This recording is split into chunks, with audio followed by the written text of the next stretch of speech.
good morning, good afternoon, good evening, and welcome to the Boombar, the Legend Series number 3. And my name is Tokumbo Ojekunle. What was that? What just happened now? Appropriation. My name is Shola Rogers. Oh, my name now. Hello, everybody. My name is Ola Dolupo. I don't know what they're doing. I do not understand. I don't plan to. My name is Ola Dolupo. You know, the one and only. The one and only. Yes. We don't. The one and only. Because how many Ola Dolupos do you know? I know. No, you I know don't. 3 on Facebook. No, you do not. No, you do not. You do not. Because your mommy made a mistake spelling your name. She did Now- not. She did now not. fashion. You're just jealous. That's it. Oh, okay. Don't worry. Yeah. It's International Women's Day. Shout out to all the women out there, every single one of you. We love you guys. We respect you guys. We appreciate We you. appreciate you. And anything you say today, and even tomorrow we will take you. Yes, please. You don't have to. Excuse me. You don't have to take it. I don't need you to take it. Mm-hmm. It is what it is. Thank you. Anything you Moving say, on. It is what it is. Moving on. And Thank you very much. understand. We I don't. do. You do not understand. I do. You Talk do not to my understand. You might extend this show to about 5 o'clock. Yeah. You do not As the understand. spirit As leads. great leads. Okay. Okay, I see that. But I see what you did there. There's an elephant in the room. I love talking about my profession. Please. And the most interesting Can thing I- about my can I take it profession, back? don't take it back. Okay.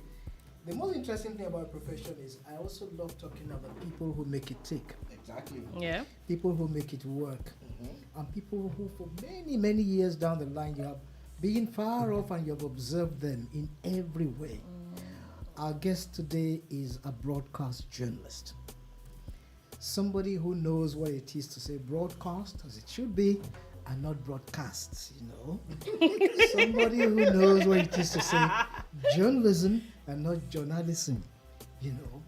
I'm always so happy and always so encouraged and inspired whenever I'm with this person, because she's got a touch to let you know that women belong in this field. Oh, yeah. And they have their cuts all the time.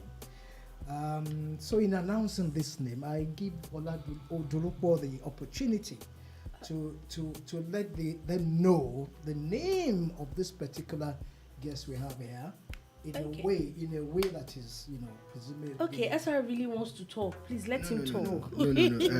Tokumbo. No. Tokumbo. Let him say what he has Tokumbo. That's still your name, right? This is fun, right? let him. Who Let wrote this him. script? Tokumbo. Who wrote this script?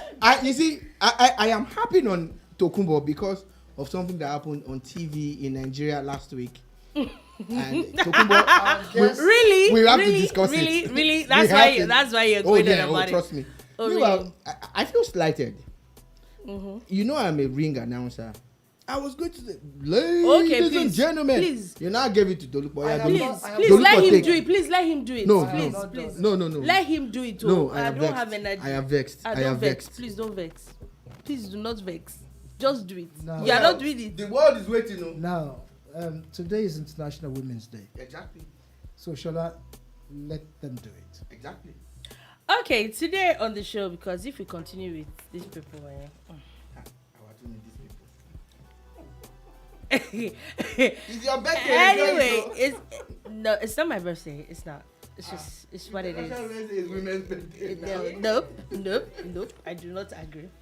But anyway, in the house today, someone very gorgeous, very delectable, glamorous. Yeah, you know, makes the job look easy. We all know it's not, but you know, someone that a lot of people look up to. I know that I had met her once. I'm sure she doesn't know.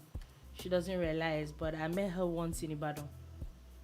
Yes, there was once in Ibadan. I'm like, okay, this is part of the few people that few women that you can say, okay, that people that are thriving. So there's a level of strength that you take from that. Like, okay, we can actually do this as well. Some people are doing it and they're excelling. And this is in the person of Funke Treasure. Simple. Thank you. I'm honored to be here. Thank you for the recognition. Thank you. We're so happy that you're here today. So happy that you're here today.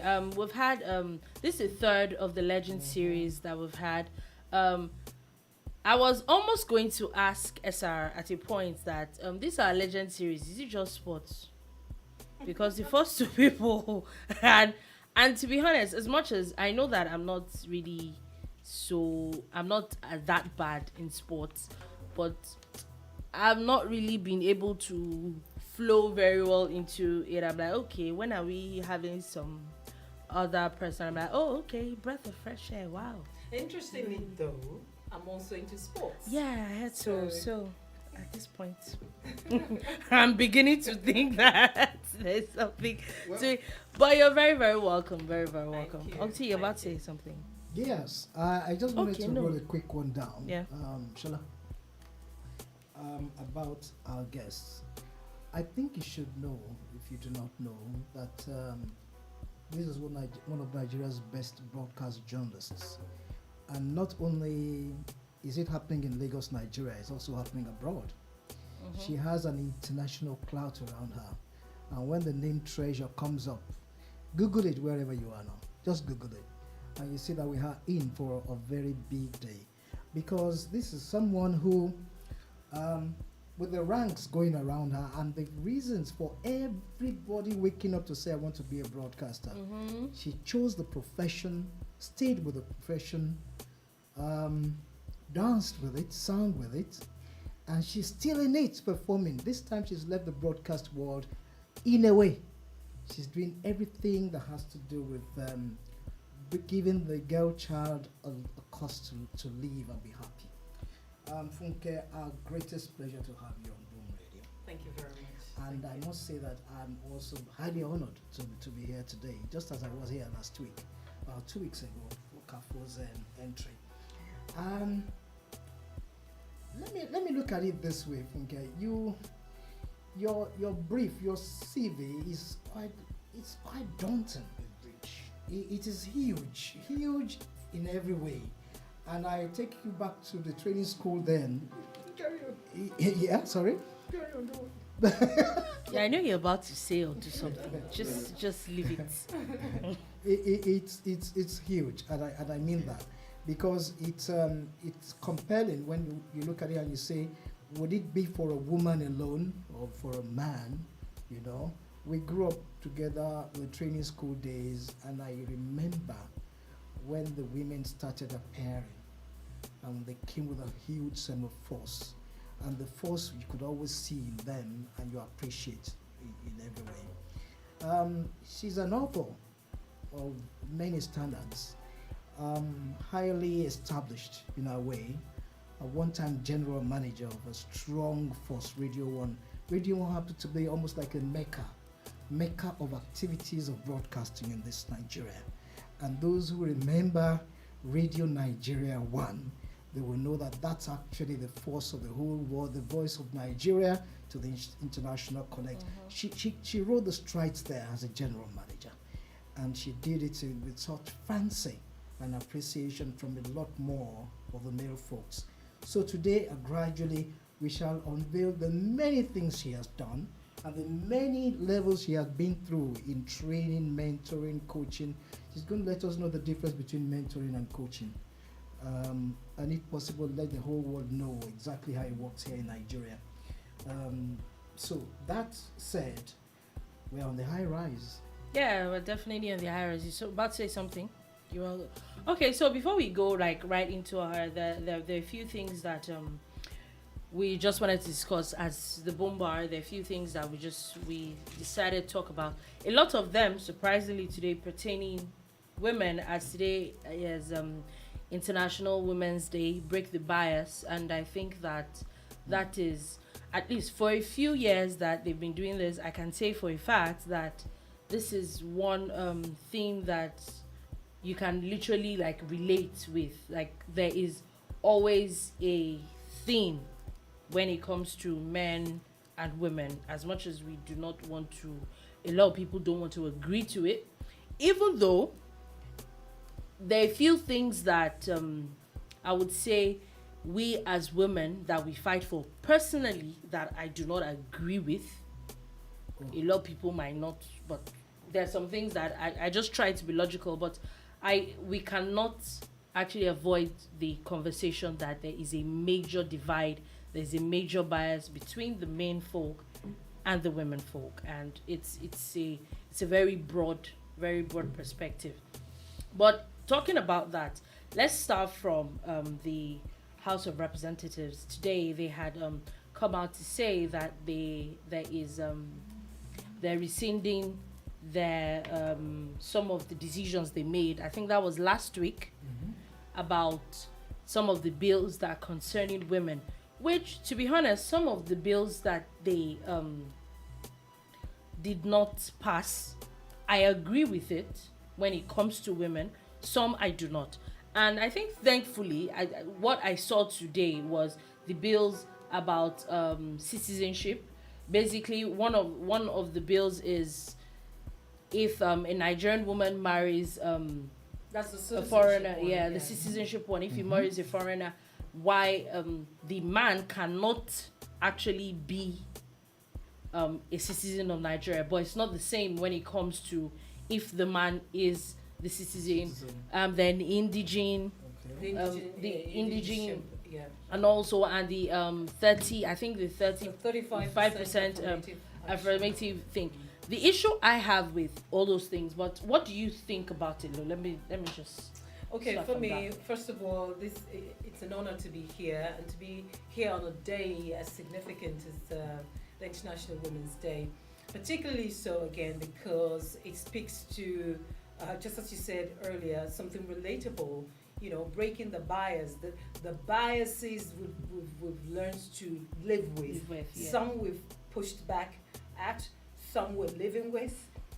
Today, Nigerian women across the nation are rising up to say, no, we're breaking the bias of your decisions to keep us bound and to keep us invisible. Because if we are half the population of Nigeria, it means that we have a stake in the future of the country and the present. What happens? The present continues also of this country, as it were. So we're rising up across the nation to say, no, you have touched on three of them, and I'm just going to recap. You're asking for my opinion, and I'm just going to go straight through. You have a daughter. She marries from outside Nigeria, say from Jamaica, and the husband decides to come to Nigeria to live with her, and he cannot be a citizen of Nigeria. And we all know how difficult this can be, because there are all kinds of hurdles and obstacles along the way when you're not a citizen. And so this man goes through all of this. But you have a son. Same woman, same mother and father. Scenario. You have a son who goes to Trinidad and Tobago and marries a woman, and she automatically becomes a Nigerian citizen. So now this is about equality and equity. Both ways, it's a failure. The decision for the Nigerian legislature to vote against that bill. Then we come to indigenization or indigestion. And you look at, I am Ibadan. I'm an Ibadan woman from Oyo State, and I decide to marry from Akwa Ibom State. And I go to live in Akwa Ibom State. And I can't aspire to be anything there because I'm not originally from that state. Even if I am the most qualified for any position, I won't get it because I'm not originally from that state. And so you keep women bound. You keep progress, growth, and development of our states at different states within the nation, checked because of this very selfish, unfair situation. And we lobbied that this be changed. Alas, they voted against the legislature. Now, Nigeria has a national gender policy.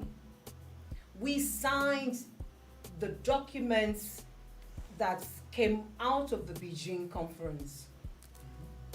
We also have other instruments for women. Nigeria signed. Domesticate all of the things that you've signed, all the requirements, no. The very basic of it is a 35% affirmative action. In other words, what we're saying is, if you have 10 men, at least let there be 3 women. They voted against it and said they will do 20%. Now, if you look at the judiciary, you look at sports, you look at women, excuse me, are able, they're capable. We're not asking for tokenism. This is not about tokenism. We're saying we're able women, we're educated, we're effective, we run our own businesses, we're professionals, and we are worth our weight in gold. All we're saying is, give us a chance to be part of governance, whether corporate governance or political governance, so that we can move forward. Zig Ziglar said, you cannot continue to do the same thing the same way all the time and expect change. If you look at the present constitution of the Nigerian legislature, negligible women. For me, what you said, where I think I have a little bit of diverse, and it's something that we've spoken about over time. And when it comes to, for me, politics and appointments in politics, or even the bill that was, which I don't think that's doing anything about it anymore, that there has to be 111 seats specifically for women. And I've said it that I'm not sure I agree with it. I know quite a number of people have been questioning that. Yeah, because as well. How are you going to make it work? 1, 2. I also feel that, okay, even as the issue of appointments, I want to be appointed for a post or a position because I can do it, not because I'm a man or a woman, which I feel that is some level of respect to it, because the kind of society that we're in, it will get to a point, if we're not careful, that it'll be like, because they gave her because she's a woman. And then at the end of the day, you won't even be able to prove yourself enough. And that's where my issue comes in. Where my issue comes in with a lot of women. I think that we as women do not even try to participate. Take politics, for example. Whether you like it or not, even the very few women that are in the National Assembly and the State's House of Assemblies, they decided to come out to join a party. They decided to do something about it. No matter how small. A lot of them did not get it because they're just women. They decided to do it. What are we as women? I feel that as much as we're holding these rallies and we're holding these talks, how many of us are we actually going to push ourselves, get involved? Okay, so this is what I do, apart from the regular things that people know that I do. I train journalists. And when I train them on women issues, children issues, and issues of disabilities, inclusion generally, of the vulnerable population. These are the 3 major ones. And so when we talk about politics, I also teach coverage, political coverage in diverse forms. Now, this is what you don't know, that a lot of women struggle with. You're talking of participation. It takes a lot of money to participate in politics in Nigeria. Yes, oh yeah. First of all, poverty has the face of a woman. Right? So you now want women to be part of politics. You can't do politics without money. Oh yes, I'm not done. You can't do it without money. And we do not have, remember I said poverty has the face of a woman. We do not have a lot of women who are financially empowered. And you trace the root of it, you will see cultural biases. Oh yeah. Right? Let me leave that strand there. And then you come to the coverage of women in politics. And this is where I blame us, the media, because we underreport our women in politics. We underreport our achievements. We underreport a lot of issues that we're grappling with. You're asking for women in politics. The men have their meetings at night. Already there's a stigma attached to you when you're in politics. A lot of people see you as, Yeah. Those are the people who hang out with the men at night. So there's this stigma hanging on your head that you are a woman of easy virtue. Yes. So if you're perpetually having meetings with men at night in the name of politics, that's how people perceive it, then they don't expect you to have a house, a home. So they expect you to be either divorced or separated. And then when you have a man at home as a husband, they think he's a Beudani, otherwise known as collect my clothes, wait for me, and they come. They are never. Right? Yeah. So that's just the highlights of some. And then when they get to the arena of practice at the legislature or the executive and all of that, we have had deputy governors.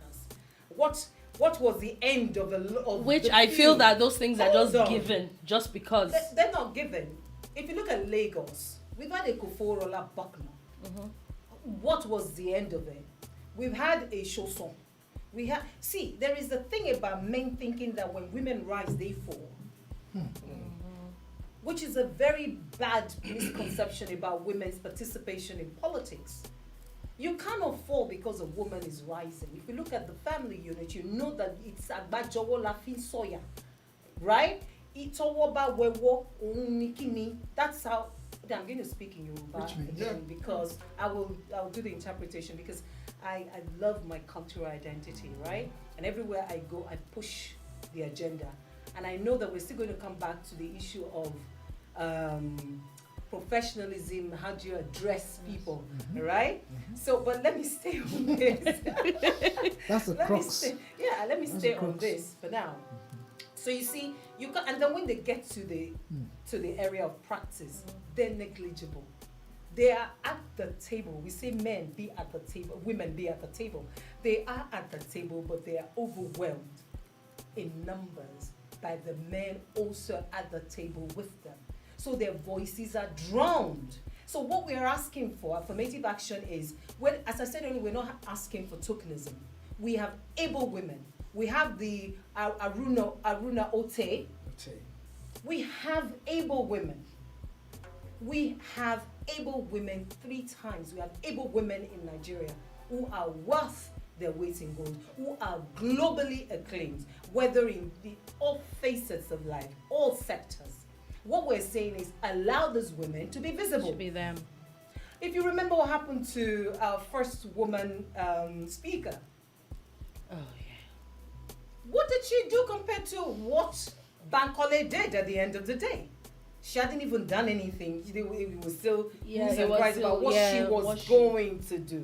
And then she was removed. And then Bankole Dimeji was brought in. As at the time Bankole Dimeji finished, what was the legacy? What did he do compared with Patricia Ete? But that's the sad part, because you know that you're already at a disadvantage. That's the point we're making. We do not want to be disadvantaged anymore. We don't want you to continue with the patriarchal system. We want you to see women, and because of my cultural bias, or I wouldn't say bias, my cultural affinity and identity, I speak more of equity as against equality. Equality, yes. But then there are cases where you ask for equality, like the indigenship and the citizenship. But there are also a lot of places where you ask for equity. Equity is not about what you it's cannot not be about the selling bottom. a form to be part of a family or to pick a presidential ticket, and is X millions of naira. You want a woman to do. A woman doesn't have that, right? Sorry to butt in. One of the things that we talked about here, and I said, was women might not agree with me, but I think that to create a level playing field, I don't know if this makes sense to you, but I'm also asking all women out there, for now, let's waive all fees for women. If we're really serious about them getting involved in politics, for now, let it be that, I know some states have done it in recent times. I know that Ekiti State did something like that, where they asked the women to pay next to nothing for their forms, and the men still paid whatever they were going to pay. Some women will say, oh, that's tokenism, that's I don't know. But I'm saying, let us start from creating a level playing field. And you already said it, the face of poverty has a woman's face on it or something, and I can't argue with it as much as I do not like it. I don't know what you think about that. Well, you see, anything and everything that will make us be more visible in governance, I'm for it. I've always spoken against tokenism. However, let's make it even more easy for the woman to be a partaker and a participant in the future of not just her, but her children as well. Okay. Women are naturally nurturers. Women, as I said earlier on a TV show today, you empower one woman. She takes the entire community with her. She's unlike the man who goes solo and becomes a godfather. A woman takes a cousin, this one, that one, empowers, takes everybody along. That's why they say you educate a woman, you educate a nation. Yeah. So let us practice that in this other part of our lives. If you look at most families, there's a daddy and there's a mommy. Most times, mommies are the backbones. Mummies are the ones who, in spite of what daddy does, she still has something saved somewhere for the rainy day. I asked our women at Ajigule yesterday when we went to do our own International Women's Day, my sanitary pad media campaign, and I said to them, you ever seen a man selling ball? When you find young people who finish after their NYC, what do? They go to their mothers selling okra in the market. They go to their mummies selling bole by the roadside to go salute them, to go appreciate them, to go take photos with them. We even sell pure water and then raise our children from the pittance that we earn. Have you ever seen a man selling pure water or doing bole by the roadside? I've seen a man selling akara.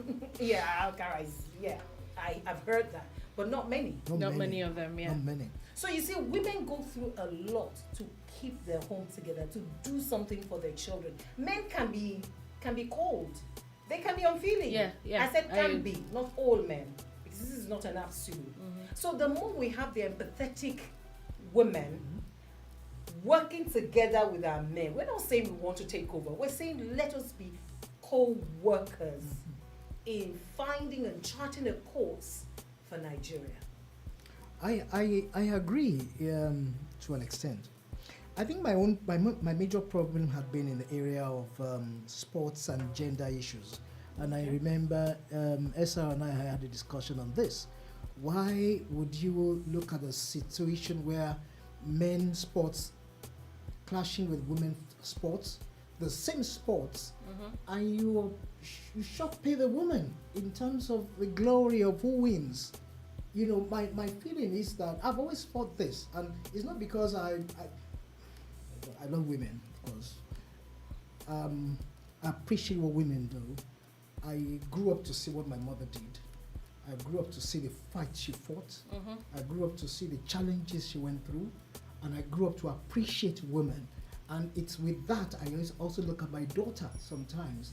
So you have men who could be overprotective of their daughters. It's not for anything but the things they have seen. So you have men who have been through, who have seen a lot. My brother has always been that. But I find out that we are in a situation where when you decide to say, okay, because he's a woman, let them not pay this amount. Let them pay this amount. You understand? It still hits me a little bit, and I see some women say, "No, I'm going to pay that amount of money because I don't want you guys to wake up tomorrow." Exactly, that's my own. Yeah, and say you definitely get my own angle. Like it just be you were given. That's where my issue is at times, and I think that is what you wanted to say something now. So. Well, the thing is, power is not given; you earn it. You earn it, yeah. Nobody's going to hand it over to you, so that might not even be practicable, right? But the thing I want to say, and I'm being careful with my position now, is to say that women are thinking of their own political party. Women are coming together more than ever before. They say women are their own enemies. That's in the past. Women are seeing why they should band together, pocket the differences, and put up a common front to tackle headlong the challenges and the biases we're seeing in the political arena.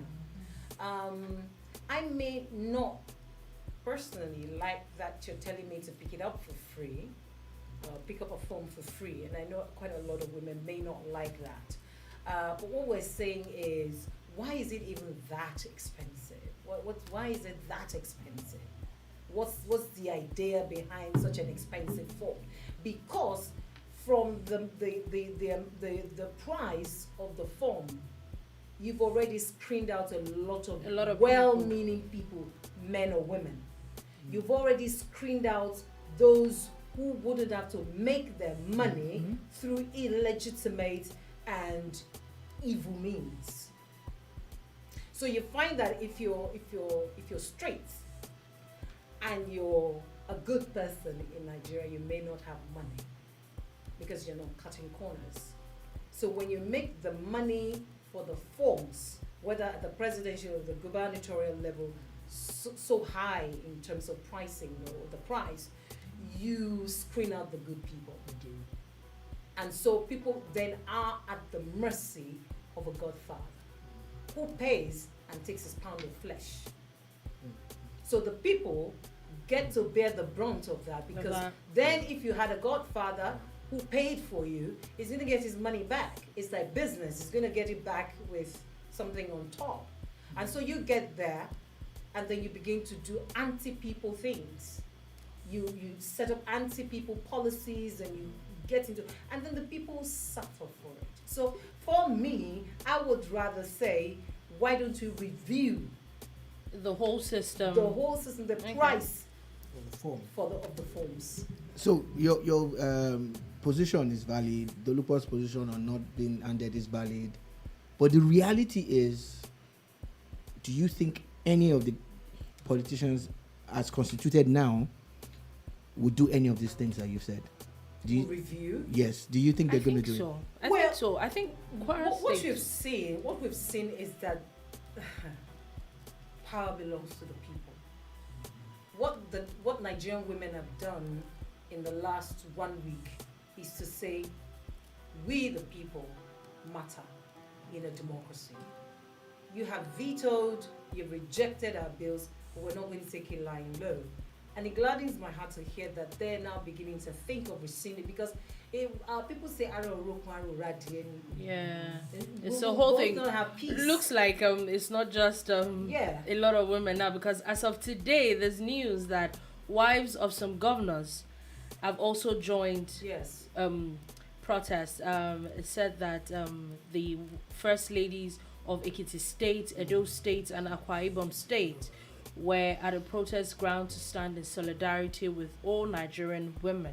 And I think this is also a very good, this women are also, as much as they're first ladies and we'll say, okay, they're just wives of governors, they're also in positions where they can actually help.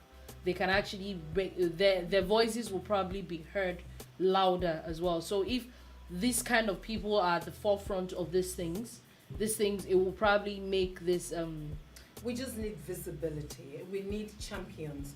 They're not the only one who joined. I mean, some of them have been dropping food and drinks for the protesters since last week. We have even the party women, leaders, also speaking to the issue that, what I'm yet to know is whether the Ministry of Women Affairs have joined. Joined that this. I do not know. The one that's of this protest today, the chairman of the Nigerians in Diaspora Commission, Abike Dabiri, also joined this protest today. So because the logic of Abike Dabiri joining is the fact that the point that we're making is that the legislature rejected the bill about diaspora voting. How convenient! But you can take all the remittances from abroad and profit from it. So I'm going to play the devil's advocate here. There are two different things, right? Remittances are the reason why 80% of Nigerians travel in the first place. They travel because of the golden fleece, the greener grass on the other side. So that's why they've gone there. So-called. Yeah, and of course, a lot of them are not happy with the way things are being run here. So they find a place to go, and they can't forget where they're from, so they need to send money back to those of us who have stayed back. True story. True story, but it's an economic but thing. Diaspora voting is beyond the Nigerians based in the West, and it's a ticking time bomb. If we're going to do it, we have to do it right. And you're talking about a country where we still have issues with database. This is what I'm saying. There are more Nigerians in African countries. This is not a fact. It's just a thing that I'm saying. By your estimation. Yeah, by my estimation. And I hope I get fact checked for it. But it's true. There's so many Nigerians in places like Niger. Like Cote d'Ivoire. You get what I'm saying? Togo, Lomé. Niger. I repeat, Niger again. Yeah. There's a reason I'm putting the quotation mark there. There are Nigerians in Cameroon. There are Nigerians in Benin, Togo, Cote d'Ivoire, Ghana, and across, South Africa and everything, that are not even the ones that are in the US or in Europe who are remitting those funds that we're talking about. You get? Right. We've always talked about how not everybody that has a voter's card is a true Nigerian. Do you get what I'm saying? Yeah. So if we're going to do this database thing, if we're going to do this, We should sort out the one we need to here sort first. out our database first, because what it's going to mean is that politicians are going to hijack this thing again and look for a way to get those diaspora votes to work in a certain way. Well, what have they not hijacked anyway? So that would not. So be we need to means sort for us. out. We need to sort out the issues of database first, They even or else it's hijack going to our- get worse. They hijack our voters' card, and you've not voted, but your card has been used somewhere by someone. So there is no foolproof anything in the Nigerian political firmament. What we're saying is these people matter. If you can take their money, then it means that they reserve the right to also participate in the political future of the country. Yeah. Right? You have spoken in a noble way. Who is taking their money?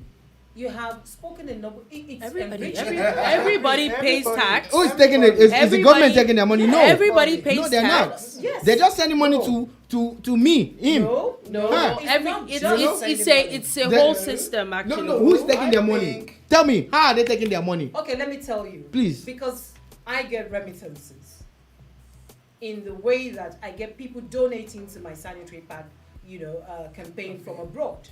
And so when I go to take the $100 that somebody has sent to me for about 5 girls, when they give me the dollars in the bank, they then give me naira as an incentive. Yeah. Nigeria does not give you anything for free. But they are now. They're giving. No, excuse me. Well, they're why are my people like this? Hold it. She's they're going somewhere. giving you Because they're gaining something off it. Something is there. Oh yeah, everybody's So gaining something. they're Definitely now what they're doing is to encourage you To get more to get more money from abroad. So If I give you 500 naira for $100, it means you probably get a 1,000 naira for. So just keep telling them to send money because And so, we're can you- benefiting from. But can it. you tell me in clear terms what Nigeria is gaining from that? Well, I may not be able to tell you precisely as an economist. So how is the government The taking your reason- money? the reason why I they're said even that- giving you naira. You wow, see, this is what Nigerians are doing to the government. Government is giving them naira. Wow, For every That's what dollar you're you gonna get. do? That's what you're going to If do. we Say have something. if we have people watching us and Yeah. listening, They are and there are economists, they'll send you Messages, yeah. messages to explain this. Why I don't stay on what I cannot explain robustly, right? But the point we're making, so we don't derail, is that Nigeria is encouraging Nigerians in diaspora to send in money. And So when for they them to send encourage money, you, they're there's something. encouraging with naira to say, oh, this is your reward, right? It means nothing. So when it comes to voting, I agree with you that we need, in a country that has no proper regard for data, For data. it might We be need a to bit, sort that out it first. might be a bit problematic. However, it shouldn't be an outright throwing out of the bill. It should be with courtesy, with explanation to say, you know what, we put this in view. But the issue of data. Do you understand? Sorry. No, I'm done. Sorry, forget. The issue of data collation and all that, it's a prime issue.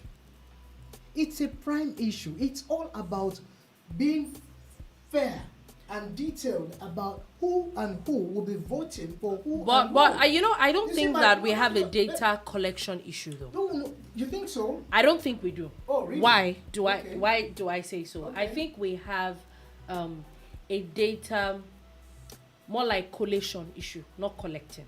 Why? You go to buy a SIM card, you have to, virtually everybody has a SIM card. You put your biometrics. You cannot open a bank account today without your biometrics. You cannot get NIN without your biometrics. You cannot get a driver's license without your biometrics. Why? What happens to all those data? What happens to collating everything? But the reason, Because it's the same fingerprint. the reason why That's we're, where the I have reason a why we're problem. saying we have a problem with also collection is that we're talking about diaspora voting. Right. It's not about you. You're here. I'm here. We're the ones that go through the rigors of all of this biometrics capturing. You see. But how do you capture? How did they capture in the US? They did email voting, for crying out loud. You know that it's susceptible. Good. It's susceptible to No, in fraud. fact, I tried It's not to- susceptible. It is. It is. Voter fraud. It But is. that's what I'm saying. It is. So we actually have this data. What happens to? Why is it that No, we my don't data have- is already in don't the look what- system? Don't look, but we don't. You see, let me tell you why My we don't. data is already There are in the system. Nigerians. There are Nigerians because Nigeria allows for dual citizenship. There are Nigerians who are born in America, in the UK, who have never been to Nigeria, who qualify to vote. Yeah. So we don't have that. We don't have that data, Dolukbo. We don't. We don't have data of people who left 20, 30 years ago, who are still Nigerians, who would go to the embassy for almost 5 years because they're trying to get one passport. We don't have it. You're in Florida, you're trying to get your passport. You have to go to Atlanta or New York. That's painful. Yes. Very painful. It's so hard. I experienced And it these are very people bad. who want to come home. Look, So I'm not just saying it. I'm actually trying to go into brass tacks to say if we want to really get them to vote, there's a new wave. We have millions of Nigerians moving into Canada now in the past Right. couple of years. And that's another problem. Some of them have gone under the guise of they are going to study. They're going to get to Canada and they're going to change their status and they'll become Canadians one way or the other because the Canadians welcome such. And they will keep their Nigerian status. And they're going to have children. Or they have even taken their children with them. And they have voter age or whatever. How do we capture all of these people? Do you get what I'm saying? Well- So, for diaspora voting, we will get there. I am not adverse to it. I'm just saying that the low-hanging fruits, the ones here, let's lock it down first. Well, the good thing is that women are saying Nigerians in the diaspora matter. If you reject it now, and let's just say that Shala has represented the Nigerian legislature, has been their mouthpiece here now, and we agree. However, it's not just agreeing, but that they make a promise to do the right thing. We cannot be the giant of Africa. All that you're saying, we are in the same continent with South Africa, with Ghana. South Africa is as diverse as Nigeria. It's called the Rainbow Nation. Yeah. So, if South Africa can get their data right, just as Dolu has said, what's preventing us from getting it right? We have a Bureau of Statistics, National Bureau of Statistics, and they get money, they have budgets and all of that. What's keeping them? us? What exactly are they even doing? Apart from those monthly releases, That was my- What do that they was my do? Yeah, suggestion. should it's part of my your Yeah. scope of work. yeah. I And think let's know what to do. for me- So they should you know- just not be allowed to go with a smack on the wrist. We should hold them to account. They Yes. should be Oh yeah. accountable. Oh, that's it for me. I don't have a problem with actually the legislature and everybody's always going on about how they get paid this amount of money. I honestly don't think that they're going to ever reduce that money, because who you come and tell me that I should reduce the money I'm getting paid, I don't think is ever going to stop. But my own is, even as much as you are getting paid that amount of money, do the job that you're being paid for. That's it basically for me. And speaking about that, the Senate is in the news as well, as the Senate has decided to go ahead with the amendment of the Electoral bill, despite the court ruling, as the Senate president had come out to say that the court cannot roll over an amendment of a law. The court cannot. We're not lawyers. But we know that it's a moot point. Look, this is what they are paid to do. They are lawmakers. So whether the law was signed last week or last year, it's their job to review laws. Now that's why we also have opposition and we have the party in government. They can vote for or against any bill regardless of their party lines.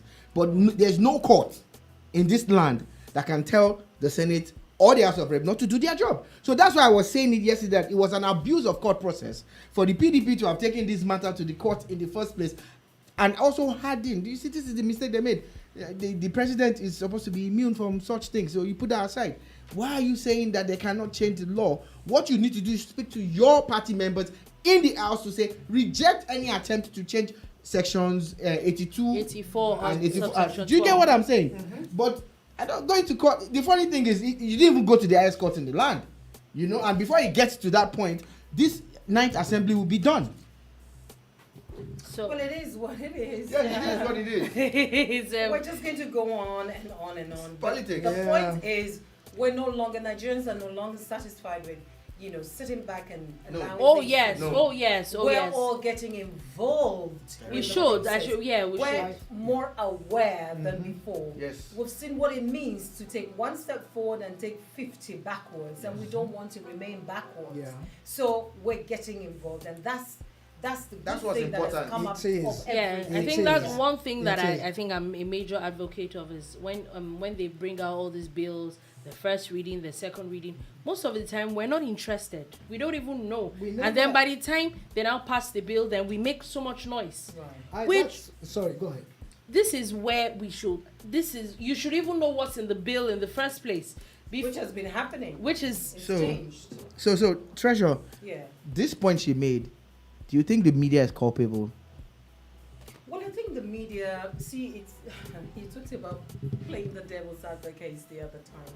This is where you blame the media and then you don't blame the media. We do what we can.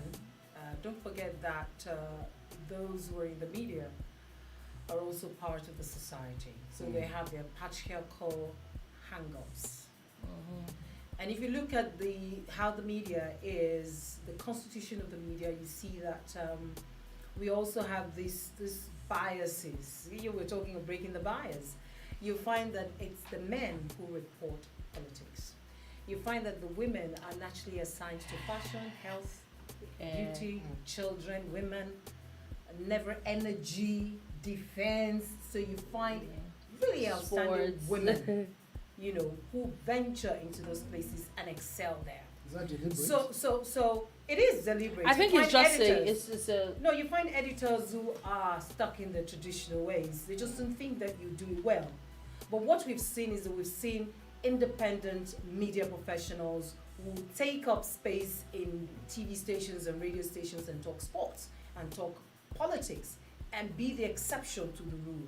And so you then find that in some radio and TV stations and maybe online, you find that you find lone women, you happen on them once in a while. So which is progress for me. But then again, it's the fact that women are not satisfied with sitting back anymore. They're going there and taking the opportunities and running with it. So there are biases in the media as well. I said it earlier, if you do a simple content analysis of a newspaper in Nigeria today, you'll find that male politicians are given preference and coverage much more than the women. yeah. Where does ownership come into play in this matter? The political economy of the ownership of the media Media. plays an important factor. Until there are more women entrepreneurs in the media, and we have quite some courageous one like my friend Drea, like Tom, like the politician Hot FM, and you have them like that, and there are community radio stations and online radio stations that you find women also running, which is good news for us. We're breaking the biases there, but we're still not enough. However, the media play a role. The media as a collective play a role in the reportage of women in politics and the relegation of women even in the newsrooms to invisible beats. It's not that these beats don't matter, but they matter, but just Yeah, stay just there. at the We end can of the contain news. you. So there's a containment policy somehow in many of our newsrooms, and we're not sitting back, as I said. So the media has a role. However, we have come a long way even in the media. I mean, we're talking about the Nigerian media. The Nigerian media who did guerrilla journalism back in the days to wrestle the nation from military dictatorship. We're talking of the Nigerian media which joined our founding fathers in wrestling the nation from colonialism. So we, the media in Nigeria, have come a long way. We're talking of... Don't forget the draconian Decree decree. 4. We're talking of the Nigerian media. We're resilient. It's just that you cannot be infallible. You will have flaws no matter what. And then we're work in progress. We're working at these flaws of ours and we're plugging the areas where there are gaps. Hopefully.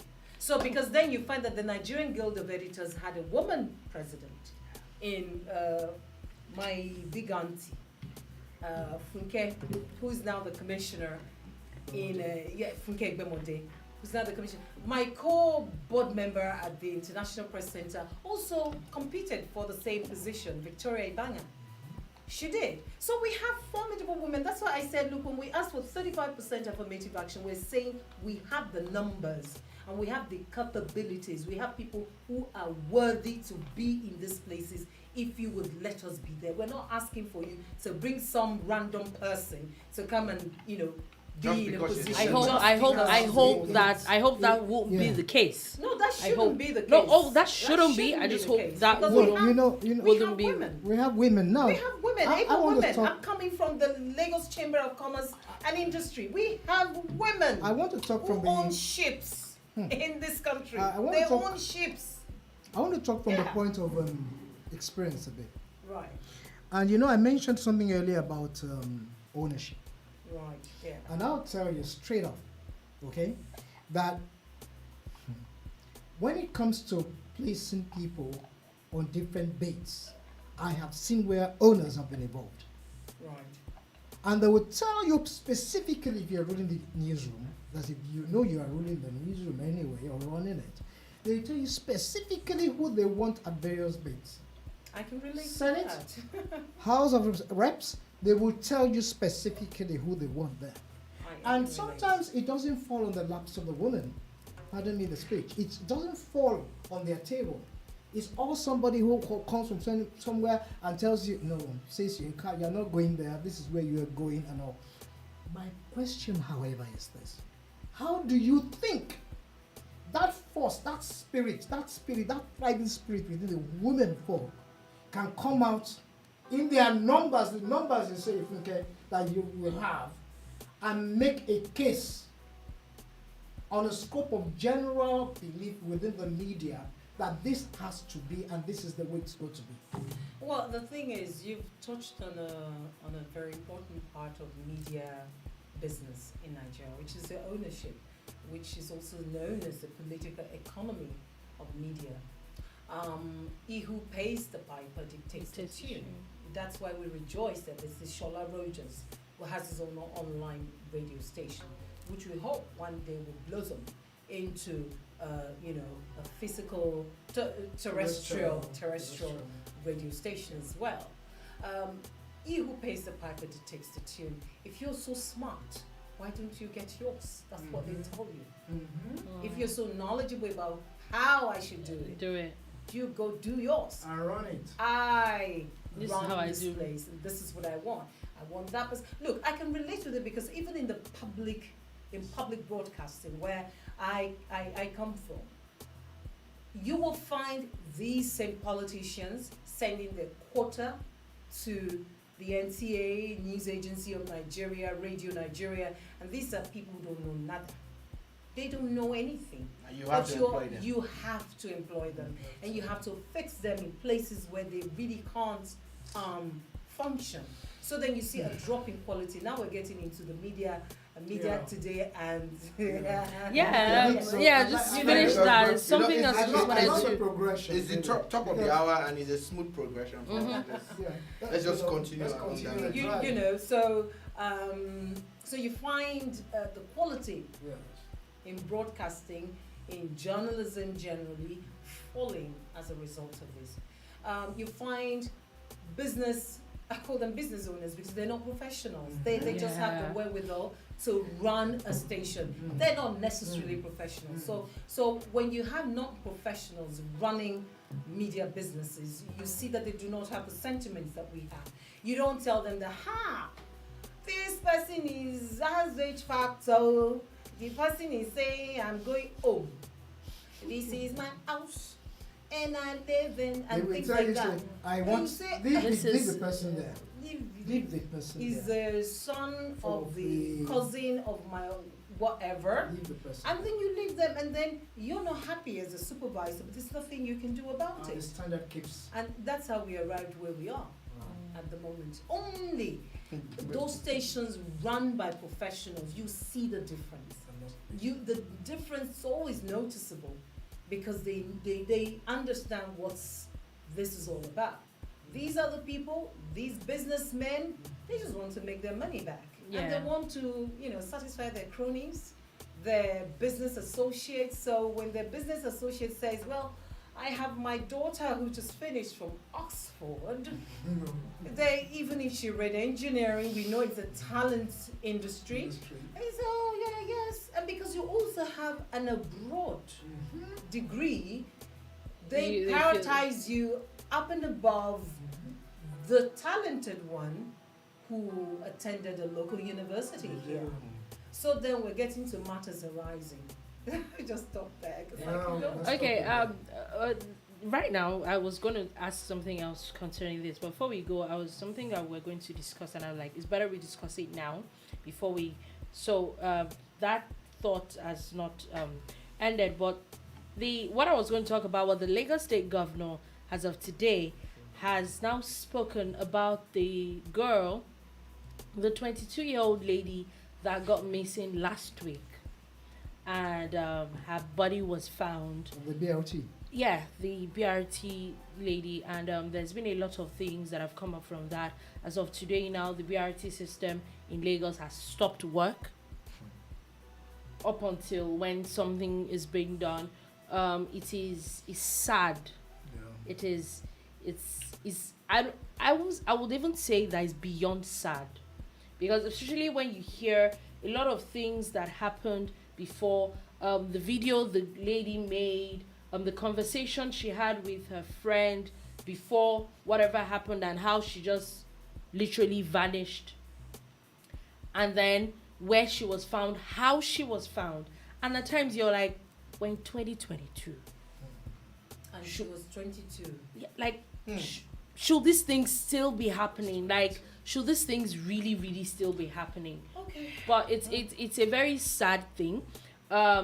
There's also a lot of issues that we know that as of yesterday, the driver of the bus had been arrested by the DSS. It said he was arrested in Ogun State or something. I think, Ogun State. He was arrested in Ogun State, was brought back to Lagos. There's a lot of issues there. The Lagos State government said that there will be no stone will be left unturned into the investigation of the death of this lady. The Lagos State First Lady has come out to protest that something has to be done, especially for the fact that it is a woman, that it's obvious that women are more vulnerable in this kind of things and all that, which I think that these are things that needs to be discussed, starting from the government, because whether we like it or not, the box stops at you would not want to probably, in her mind, or which will probably happen to a lot of people, you feel that a BRT is probably safer than a yellow bus.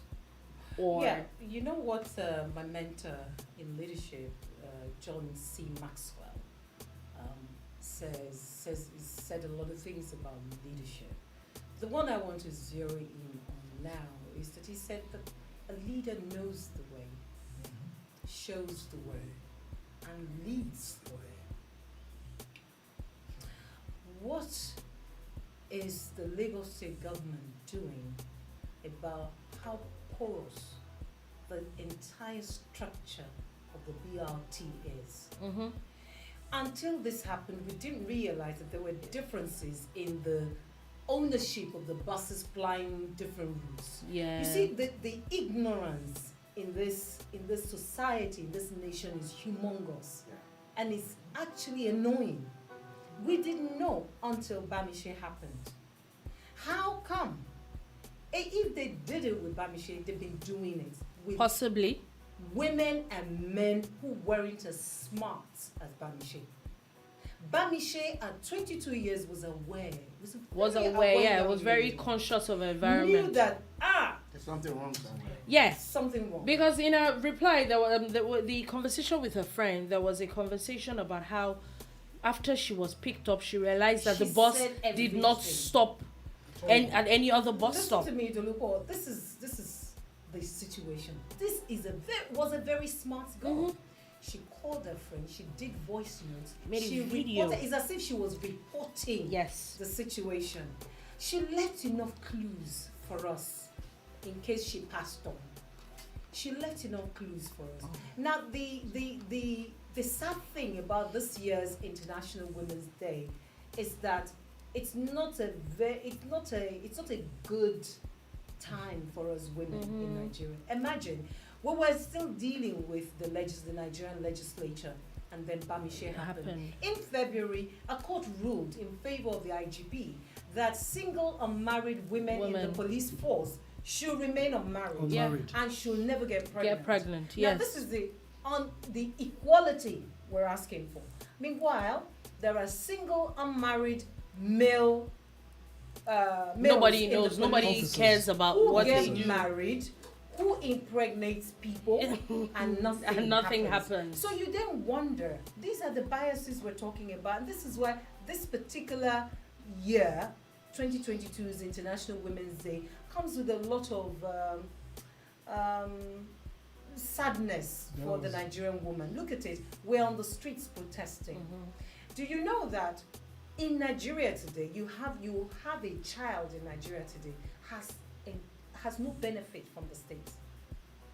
Which is why when we have children, we take our children we go and have our children in Canada, Ireland, US, because we want them to enjoy certain benefits up until a certain age.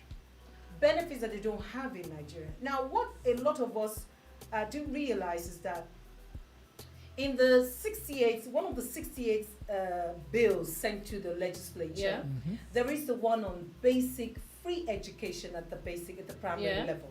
Now, this is something we should rejoice about, but it's been taken over by the gender bills that were rejected and other things, So now we see that the Nigerian child at least has this basic primary education free. Okay.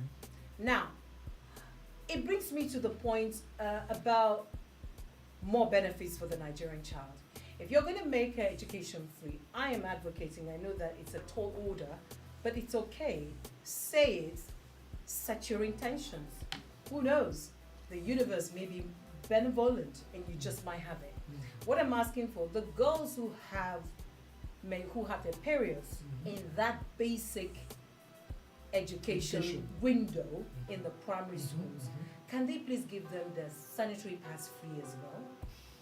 Can we start from there? I'm even a major called that? How come every year the price of sanitary towels increase and condoms are given for free? Because there is tax on sanitary being pads. serious. Condoms are free. Now we're on it. I think we should just zero in quickly before you zoom out again. The issue of sanitary pads, Treasure.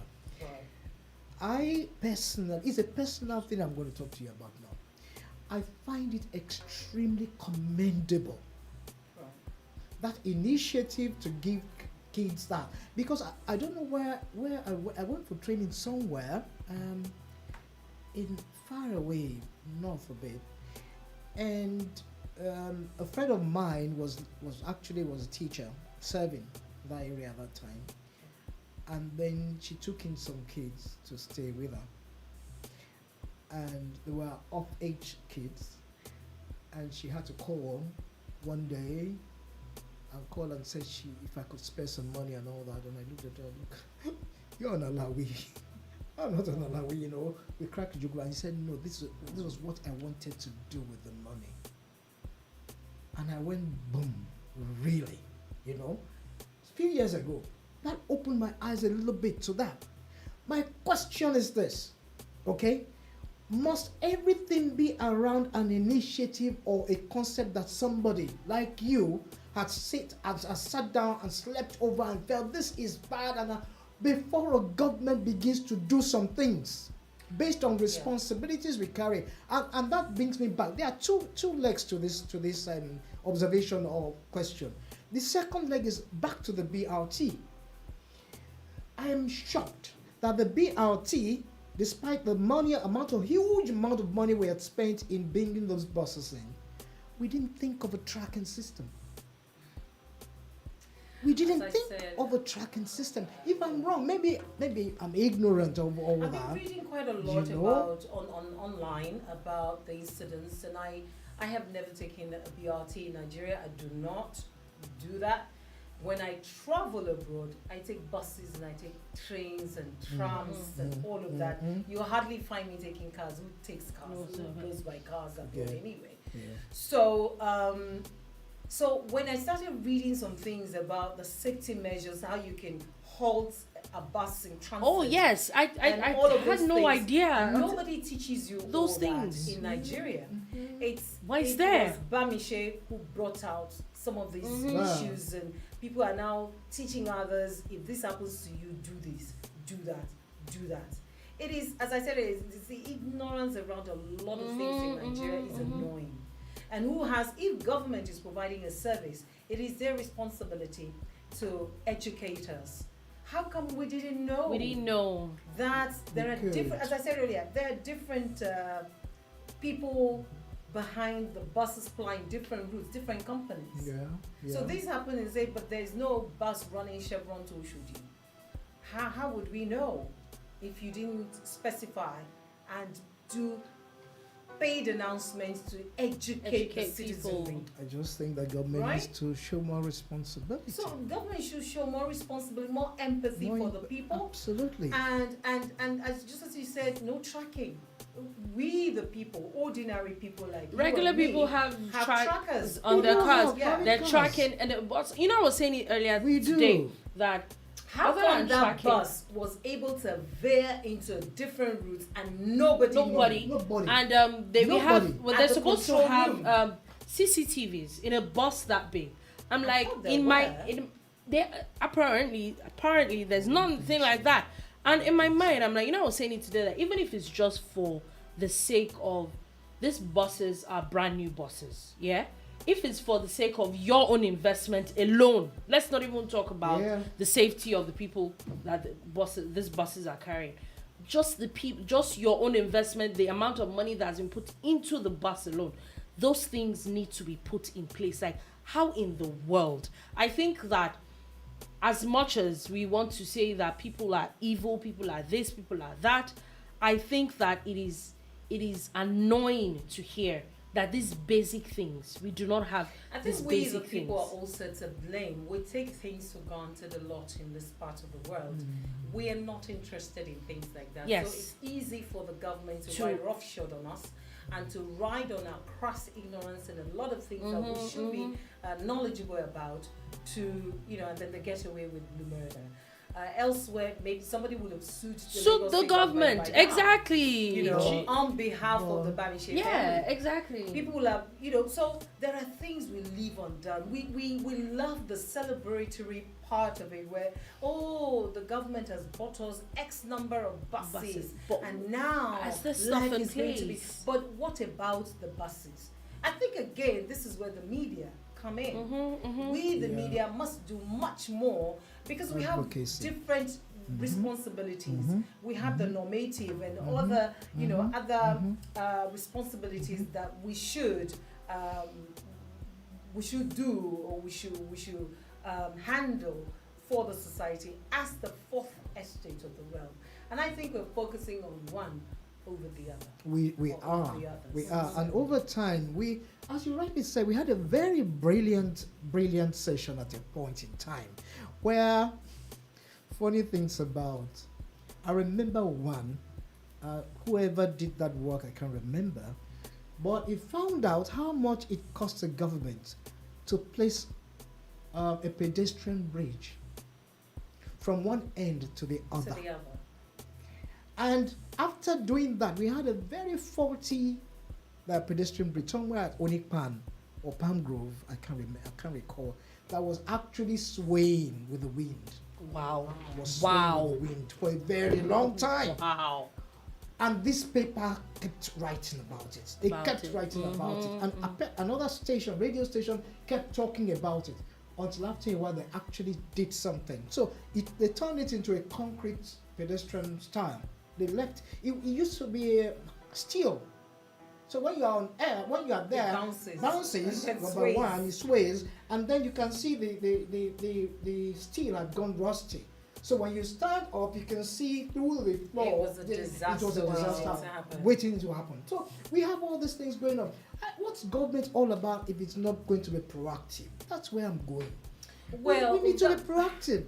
Yeah, people need to talk. We all need to talk. We don't need to be passive all the time. We need to be a little bit aggressive, positively. If there's anything that being positively aggressive. We just need to be more aware of the environment.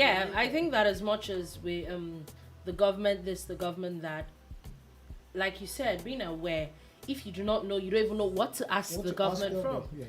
So you don't even know. I think that us educating ourselves on a few things, the media doing a lot. I think the media of now is very watered down.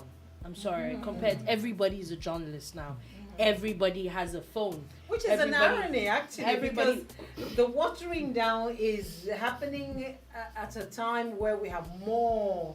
We now have more people on it. Yeah, because I think I would have thought it should be a better thing, because now there are ways that news should travel faster. We have better, people do not have to you don't have to listen to a radio station to get news in a matter of seconds. Whatever happened in Abuja or what's happening in Ukraine gets to us. So you would have thought, or one would have thought, that take Nigeria for example, that these things will be better.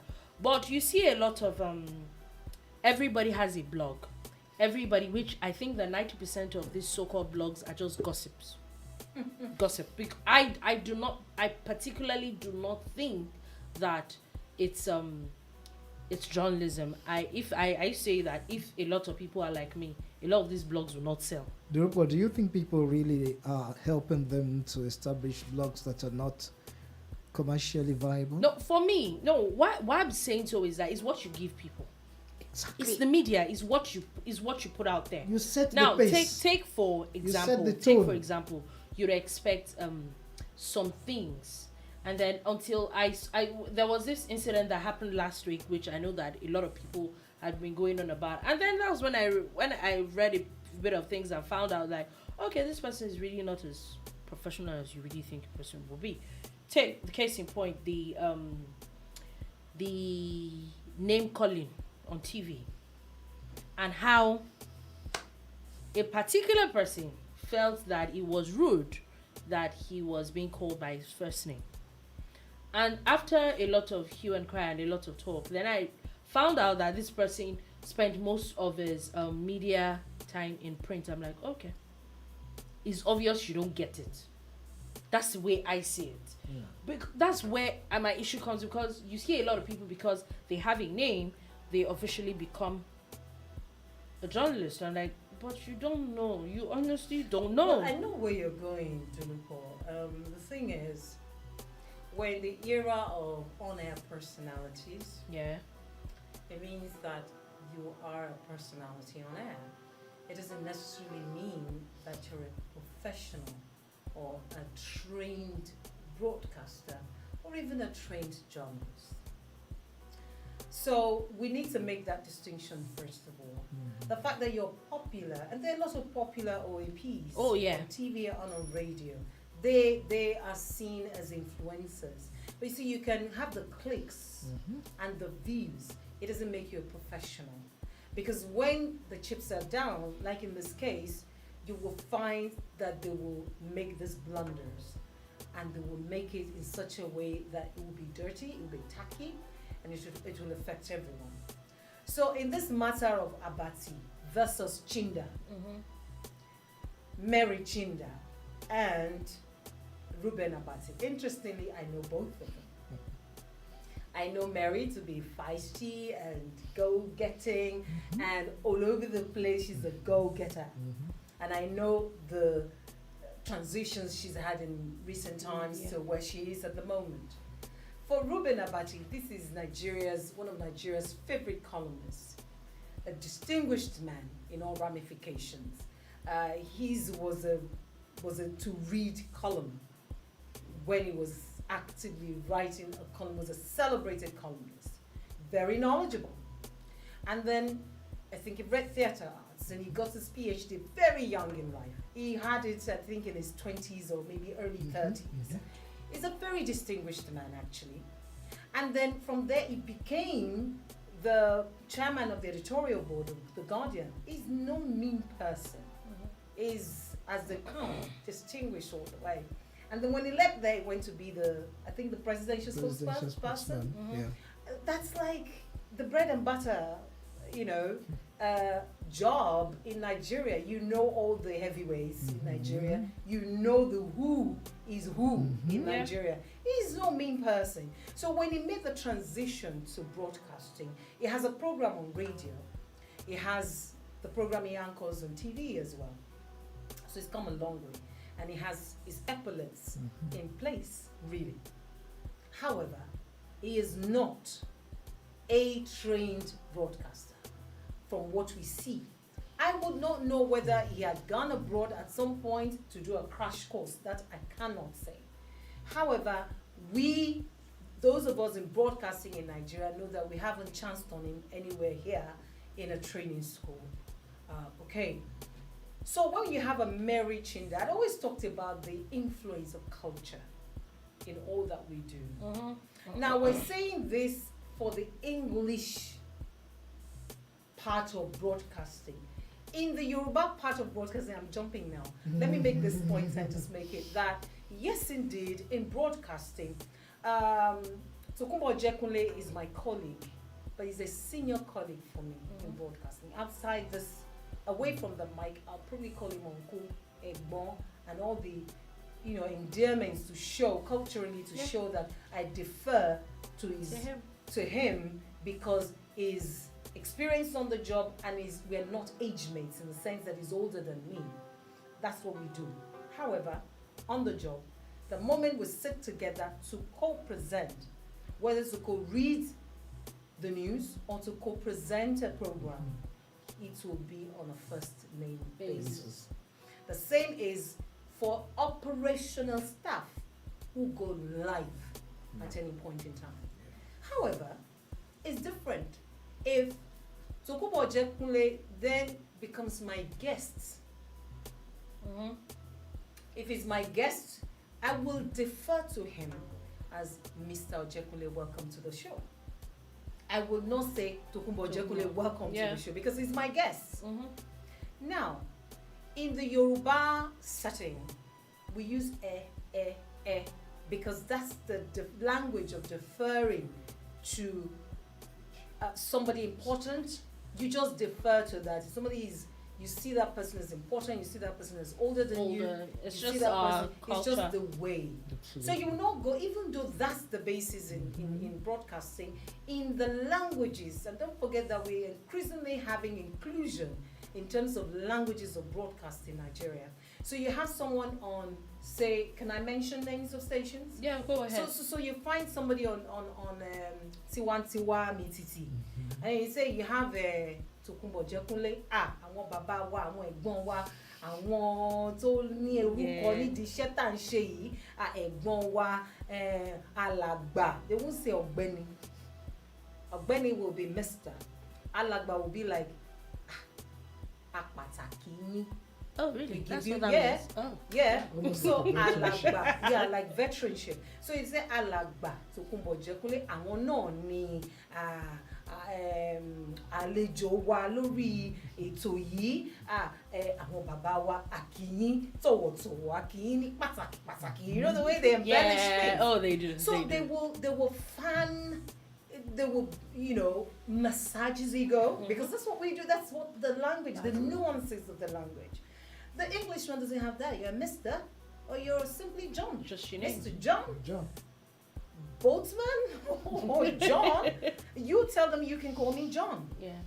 And then again, that means they also have a culture. You can't just see John and say John. He will tell you, call me. Yes, you say, may I call you as John? Or he will tell you, please call me John. Yeah. He will say, let me have your hand. Oh, Funke Treasure. You can call me Treasure. Yeah. Okay, so he tells you up front. They will find you rude to just say, John. You'll be taking about like, where is she coming from? So there is that element of culture. And we are selective in the way we talk about culture and talk about professionalism. 1 minute we're saying, no, that's how it's done. In this wise, this is how they do it. And then we pick what we want Cherry pick. Yeah, we cherry pick as it were. But I believe, much as I defer to the norm in broadcasting, I believe for everything we take from the Western world, we should not jettison our culture completely. Because you find that the Chinese and the other cultures in the world still differ. That's why when you're greeting the monarch in Britain, what's she called now? The Queen. Queen Elizabeth. You can't see like a Yoruba person. Yes, you go you down actually do. like a Yoruba person. Yes. You don't stand like You this don't- to no, say hello no. to the Queen, which is why Michelle Obama made news that she stood to greet the Queen. If you recall, she tapped her at the back like, what? No, it's It's pretty much the same thing we're talking about. Abati felt When insulted. she looks no. back, I honestly. Abati don't felt think- insulted. No. It does not he felt insulted. excuse. Yes. It does not excuse his behavior. Now, even if And he then he was felt going insulted, on if he and on felt about insulted, he shouldn't have made an issue about it on air. You should just stomach it And then- and deal with it right after. But again, it's even problematic because of the format of the program.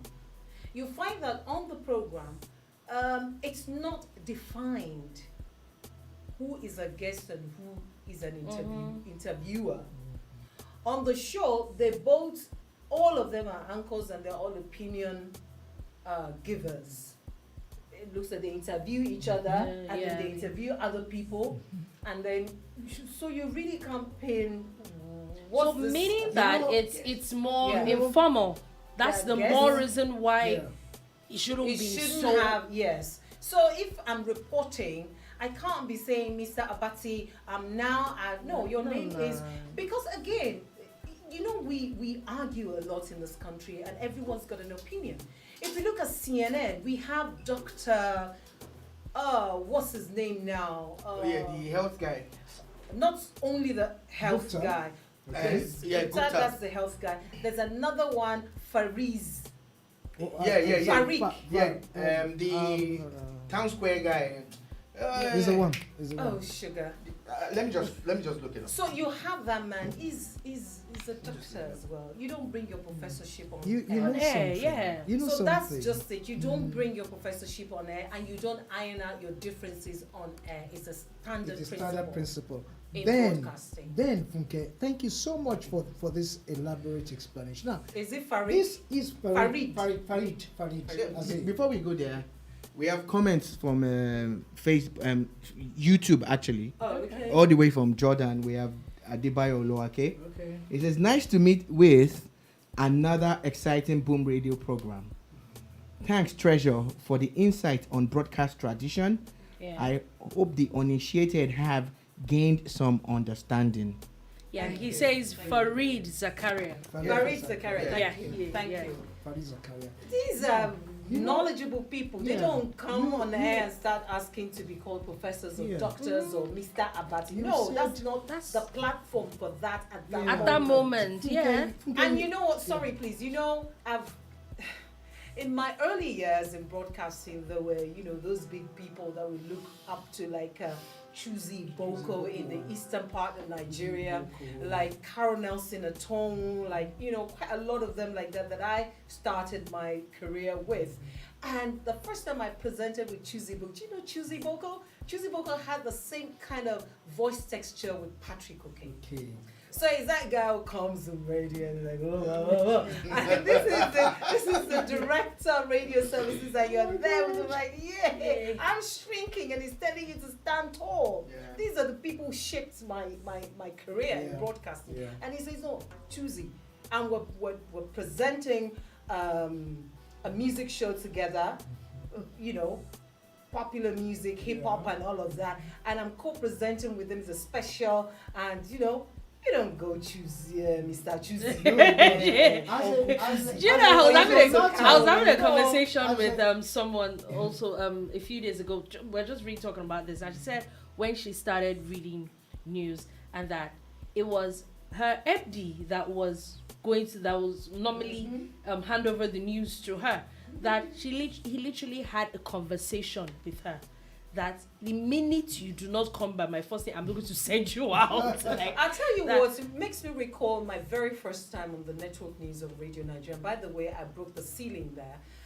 Before I came in, it was the older people who read the network news of Radio Nigeria. So I was the very first person of my generation, younger generation, had to read the news. And my first news task was with the late Tolufato Imbo. Okay. And reading with me is Funke Treasure Akintoye back then. It was my maiden name.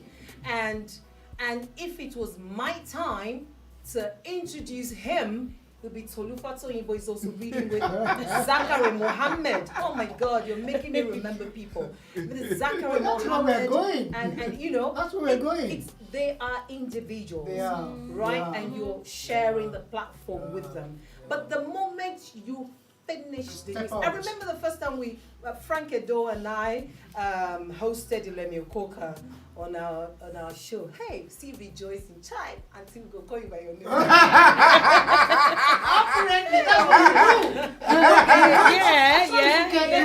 You wait for the opportunity. You wait for the opportunity, and you look at my director then was great now. Jide Adekusibe, bless his soul. And then we'll wait for the opportunity. So when it took him a while to get the trick. So this time around, we are going to the studio together for the early morning show, Lagos This Morning. And when he got to the door, he looked at me. You did. I know I'll say it in English because boy, sweeter you are. Timbagboji. Anyway, koto she di you can't just do, and then he looks at you when you now enter and says, okay, baby.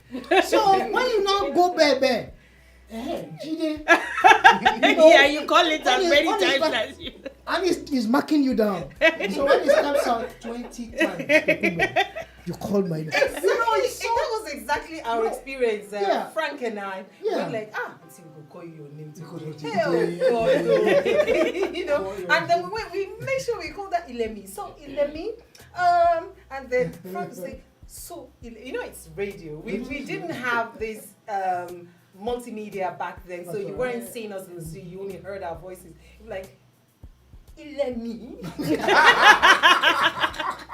And then when we finish asking the question, we say yes. I called your name. But that's the tradition. But the moment we're done, everybody switch back to you go back to auntie, this is Oga, So it's part of the fun. It is. It's usually a madhouse. There's a soft landing for people, right? And I think it has to do with nicknames. Oh yeah, I think that was my own experience. If you older presenters would go with the moniker that is not necessarily disrespectful because it's a nickname. Like for instance, people call me SR. So a lot of people will say SR, and I can't get mad at you saying SR because it's Shola Rogers. Those are my initials. Or we'll say Tux, or Citizen Jones, or Wangi. Yeah. We would use all of those nicknames, and it was okay because that's what they wanted to be called anyway. You understand? So I think that also created some kind of middle ground for some people. Let me quickly add to that, and I hope that a lot of people are listening to us now and getting a better understanding of what happened between Mary Chinda and Ruben Abati. This is a talent industry. Actually, your epaulets don't matter. What matters is what you can deliver. Whether you're a fantastic presenter, a resourceful reporter, a creative producer or program maker, that's what matters. It's a talent industry. That's why you find an engineer like, I keep talking about Funke Treasure. Funke Treasure, I think, read zoology. He was my pair for many years before he got his break with the Who Wants to Be a Millionaire. And he's back. Shout out to Frank, man. He's back on it. So it's a talent industry. There are people who didn't go to the university back in the days before getting into broadcasting. I recall Eugenia Abu telling me, you see, I said Eugenia, I didn't say Auntie Eugenia Abu, telling me that she was if she wasn't the first degree holder at the NTA. Many of the women we knew back then were not graduates, at that time.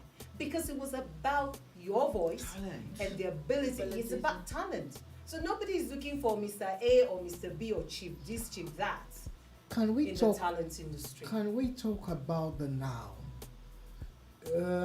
Again, not everybody went to school. I mean, when I say going to school for a degree, what's the difference in depth of performance and competence and talent compared to when we were there and now? I think it's just perhaps in the class, maybe the way you carry yourself, maybe not, or maybe you've asked for the depth. When you go to the 4 walls, when you've been to the 4 walls of the university, you have a broader perspective to life. You've been taken through some theories to the things you know. I remember, and I'll use this as an example. I remember having spent how many years in broadcasting? I think about 19 years or 18 years at that time. And I said to myself, there was nothing else for me to, I was becoming bored. I'd done reporting, even at the high level, at the UN level, reported the Beijing Review Conference. I'd done documentary, become a category finalist for the CNN African Journalist of the Year Award. I'd produced, I have award-winning productions. I'd presented, I was known as a very good anchor. And then when I listened to guests on my show and I heard them give perspectives, I wonder why I didn't have that sort of depth to the way I thought about things. And I said, something is missing. And then when the opportunity came for me to do media and journalism, media studies and journalism outside the country, I jumped at it. And when I got there, I then realized, this is it. This is the missing link.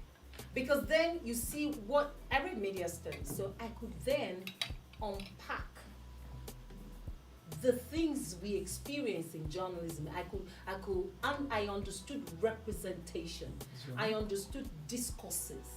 I understood signification, and how you can relate all of that with what we did. I understood gender. It was while I was there, I understood that there was a difference between being an activist and being a gender person. And then I understood more this idea of these bisexual, queers. Okay, imagine I say queers. Queers. Don't worry. I get it. There's something that I say it happens to the best of us. Because there's no way 100. You can be 110. Yeah. But at times you can't. No, but you see, the thing is the ability to laugh at yourself. Yeah, that's the oh, beauty yeah, of it. oh, Because yeah. That's the beauty. See yourself, know yourself, laugh at yourself. the sad part That's is some true. people would Yeah. make that mistake. Yeah, Yeah, that's that, the difference. okay, Still yeah, doing that's that. another That's thing. still That's ignorance. another Not thing. knowing is another thing entirely. Not knowing is another thing And entirely. I'm talking about learning what, like, for example, I did not in my entire life ever thought I would ever be in media or radio. In fact, I've always been a science student all my life. So if it was, I would even say it was, I won't call it mistake, but it was just some form of happenstance that got me working at a radio station. That was how I started. But it gets to a point where you realize that if you really want to do this, if this is what you want to do, you can sound nice, but there's some things you don't know. You don't know what you don't know. I couldn't compare myself to someone that maybe read mass comm in school. We're both graduates, but what he knows or what they know, I don't know. It's the truth. What I know, they don't know. So it got me to I decided shout out to him though. He was the one that Who's this him? SR. He was the one that said okay that there is this broadcasting school that you needed to just, and then I went for presentation course. And I'm like, okay. Thank you for saying presentation. Yeah. I've been to the FRC school. I went for presentation.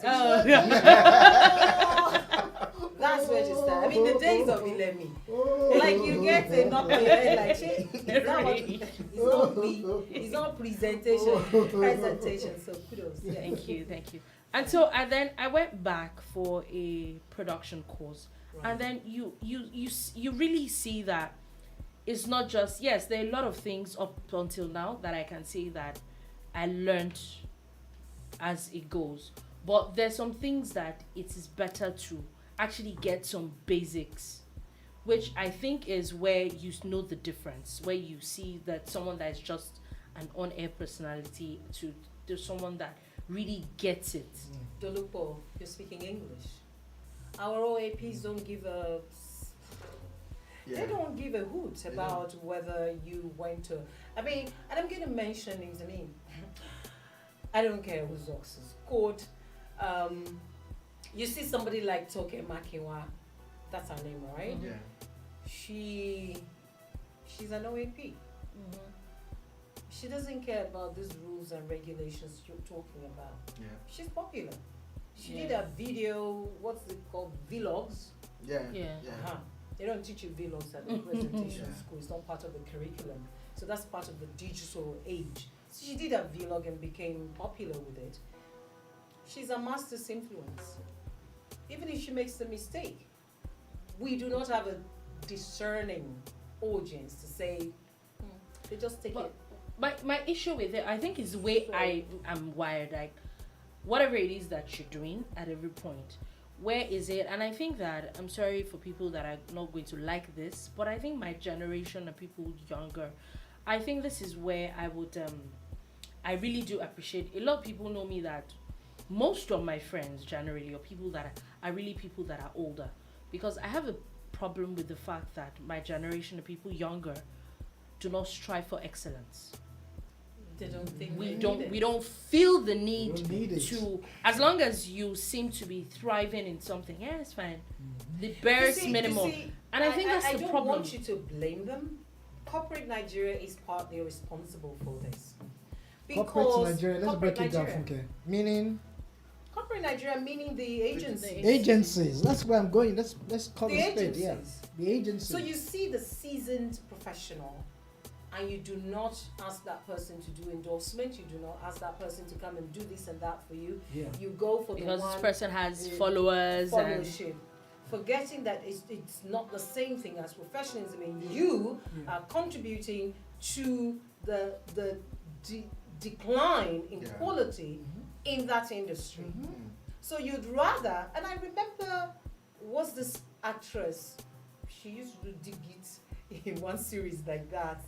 I can't remember her name now, but she complained about that. I don't understand how we in the movie business don't get the endorsement. Okay, yeah, I think I remember that conversation. I can't remember who was. I call her Diggy because she had that character, in place. She was fantastic at that. But I think I remember that conversation. But she said it, that why is it that it's the younger ones they give endorsements to? Why? What is it about being a seasoned professional or a veteran that these agencies hate? So then they turn around at the end of the day to say that, there's no quality again, everything is going down. But they, in the first instance, contributed to it along politicians. Along politicians and media that's owners. Ownership, yeah. Yes.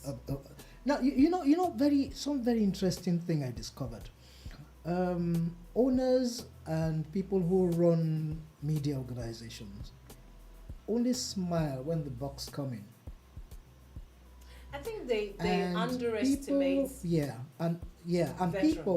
People who handle the microphone or present programs that lure these agencies to come and make payments and all that, they just love it the way it is. Whoever they are bringing, as a matter of fact, I don't know if you remember, Funke, I don't know if it happened in your case, agencies now started suggesting names of presenters from outside to come and handle. Until that person comes on it, we won't bring anything on it. Yeah. So the owners will say, well, I'm sorry, you would have been trained, and then you look at you and say, sorry, they don't want you, you are too straight. You are not flexible. You are not flexible. Yes. And this person comes devoid of everything, flaws and all. Yeah.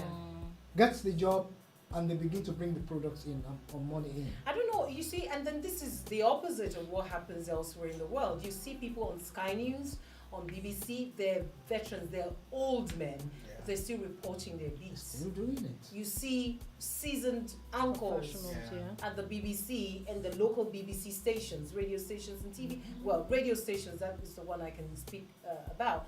And you see that they're all their class, they speak class and competence, and they're respected and appreciated for it. Fast forward to Nigeria. They think you spent your time, and so you should step aside for other people. And the thing is, it's and like where there is no generational mentorship, there will be a gap. Which is where you talked about the difference between mentorship and coaching. This is where generational mentorship or mentorship at all comes in. You cannot have an industry that has no succession plan. You people still talk about Yinka Craig. Hey, till tomorrow. Oh, Patrick, okay. Till when is tomorrow. it? Sir, when are you coming back? He can't come back. It's the thing about seasons, and careers are seasonal as well. Once you're done, your career is picked. You're gone. Gone in the sense that you now become a reference point. Yes? So we need to grow other people, to mentor other people, to nurture other people. Why are we saying, Runke Ayuba? Hey, Siene or Webra. And by the way, okay, Benamisia and all not of that. all in this present generation know those names. I know. I once had a girl work with me. They don't and she said she read mass communication, and I asked her, so talk to me about your favorite TV personality. She was rambling and rambling. I think she mentioned Toke actually. Then I said, talk to me about media owners, and she just couldn't remember a John Momo. She'd never heard of a Ruth Benamisia. Where will she hear it? Where will she hear it? You know, she just didn't understand what I was talking about. And this is a young lady who wanted to be a presenter. When she came into the office, she wouldn't put on the radio. And I'll ask her, I told you this is standard in the office. You put on the radio when I come in, I want to hear the radio. Listen to the radio. You must be monitoring. But you see, they don't think they need to invest in their desires and dreams. They think they can just walk on from MTV and all the music stations and start blabbing. What they don't know, and you will find that on our radio stations, you're introducing a Davido. Is it Davido? Davido. It happens to me It sometimes. wasn't the I don't know what to do If today you talk or to that. me about remedies, I know. eh, You are there. you talk about them, Daddy Baba Frayo, and those are the people where, you know, The Alariwo showkeys. of Africa and the rest The of them. showkeys. The showkeys. Yes, sir. Eh? Where them see? Aha. Or even the what's this young girl rapper? She was Shola. big now. I was waiting to. Bookie. No, not Oh, Bookie, and then there's another one. Sasha. Sasha, I'm yelling. Meanwhile, if you tune in to Boom Radio, we started at 11 a.m. till 7 p.m. tonight. We're playing only music from those people she mentioned. Ego Ogbaro, we're talking Waje, and as far back as Christy Esenigboke and all. Women. Till 7 p.m. I mean, women. Blackie. It's this You know? music, you know. But let's not go there. Yeah. But there's no way No, you'll we've talk gone about. there. We've No, been but there. there's no way you would talk about broadcasting and not, you know, talk about music as well Oh, yeah. and musicians. I've even forgotten the thread of conversation. I mean, No, just no. talk about Just you one, know. one few questions more. What's the way out? How what's do we the way- get I out? was How do talking we about get out? mentoring, and I was Yes. talking about investment. You need to invest in yourself. Whether you want to be an OAP, there must be someone you're partnering after. Right? So if your role model is Farid, right, then you want to be knowledgeable about the environment before going on air to just blab. You want to talk about politics. You're probably partnering your political perspectives around an Amanpo, Yeah. or you are talking about whatever it is. There is a role model locally and there's a role model internationally. How do you get mentored? When you allow someone to mentor you, you stand on the shoulder of that giant and you take off from where that giant is at the moment.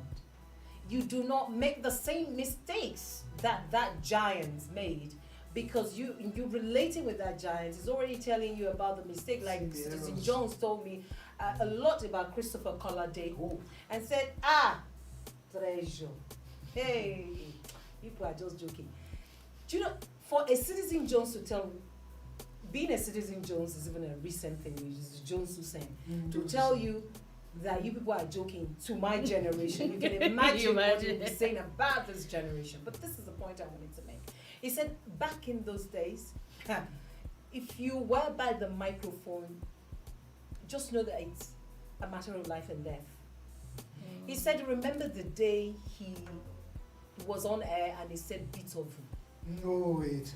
Sorry for That's Christopher Colade came in and said, it's the gentleman who was on air a few minutes back. Can you imagine? Said, shivering. He was shivering, said, Spell. it is I. And then he said, gentleman, how did you pronounce this word? Spelled it out. So he knew it was He a knew. problem. He knew. So he went, And you know, I know. and then said, gentlemen, the day you beat again, you be Out out of of the here. studio. It was that day he learned that it's actually Beethoven. Yeah. And he never forgot. Forever. So you never went on air Yeah. to say what you didn't know or to parrot what you thought you heard.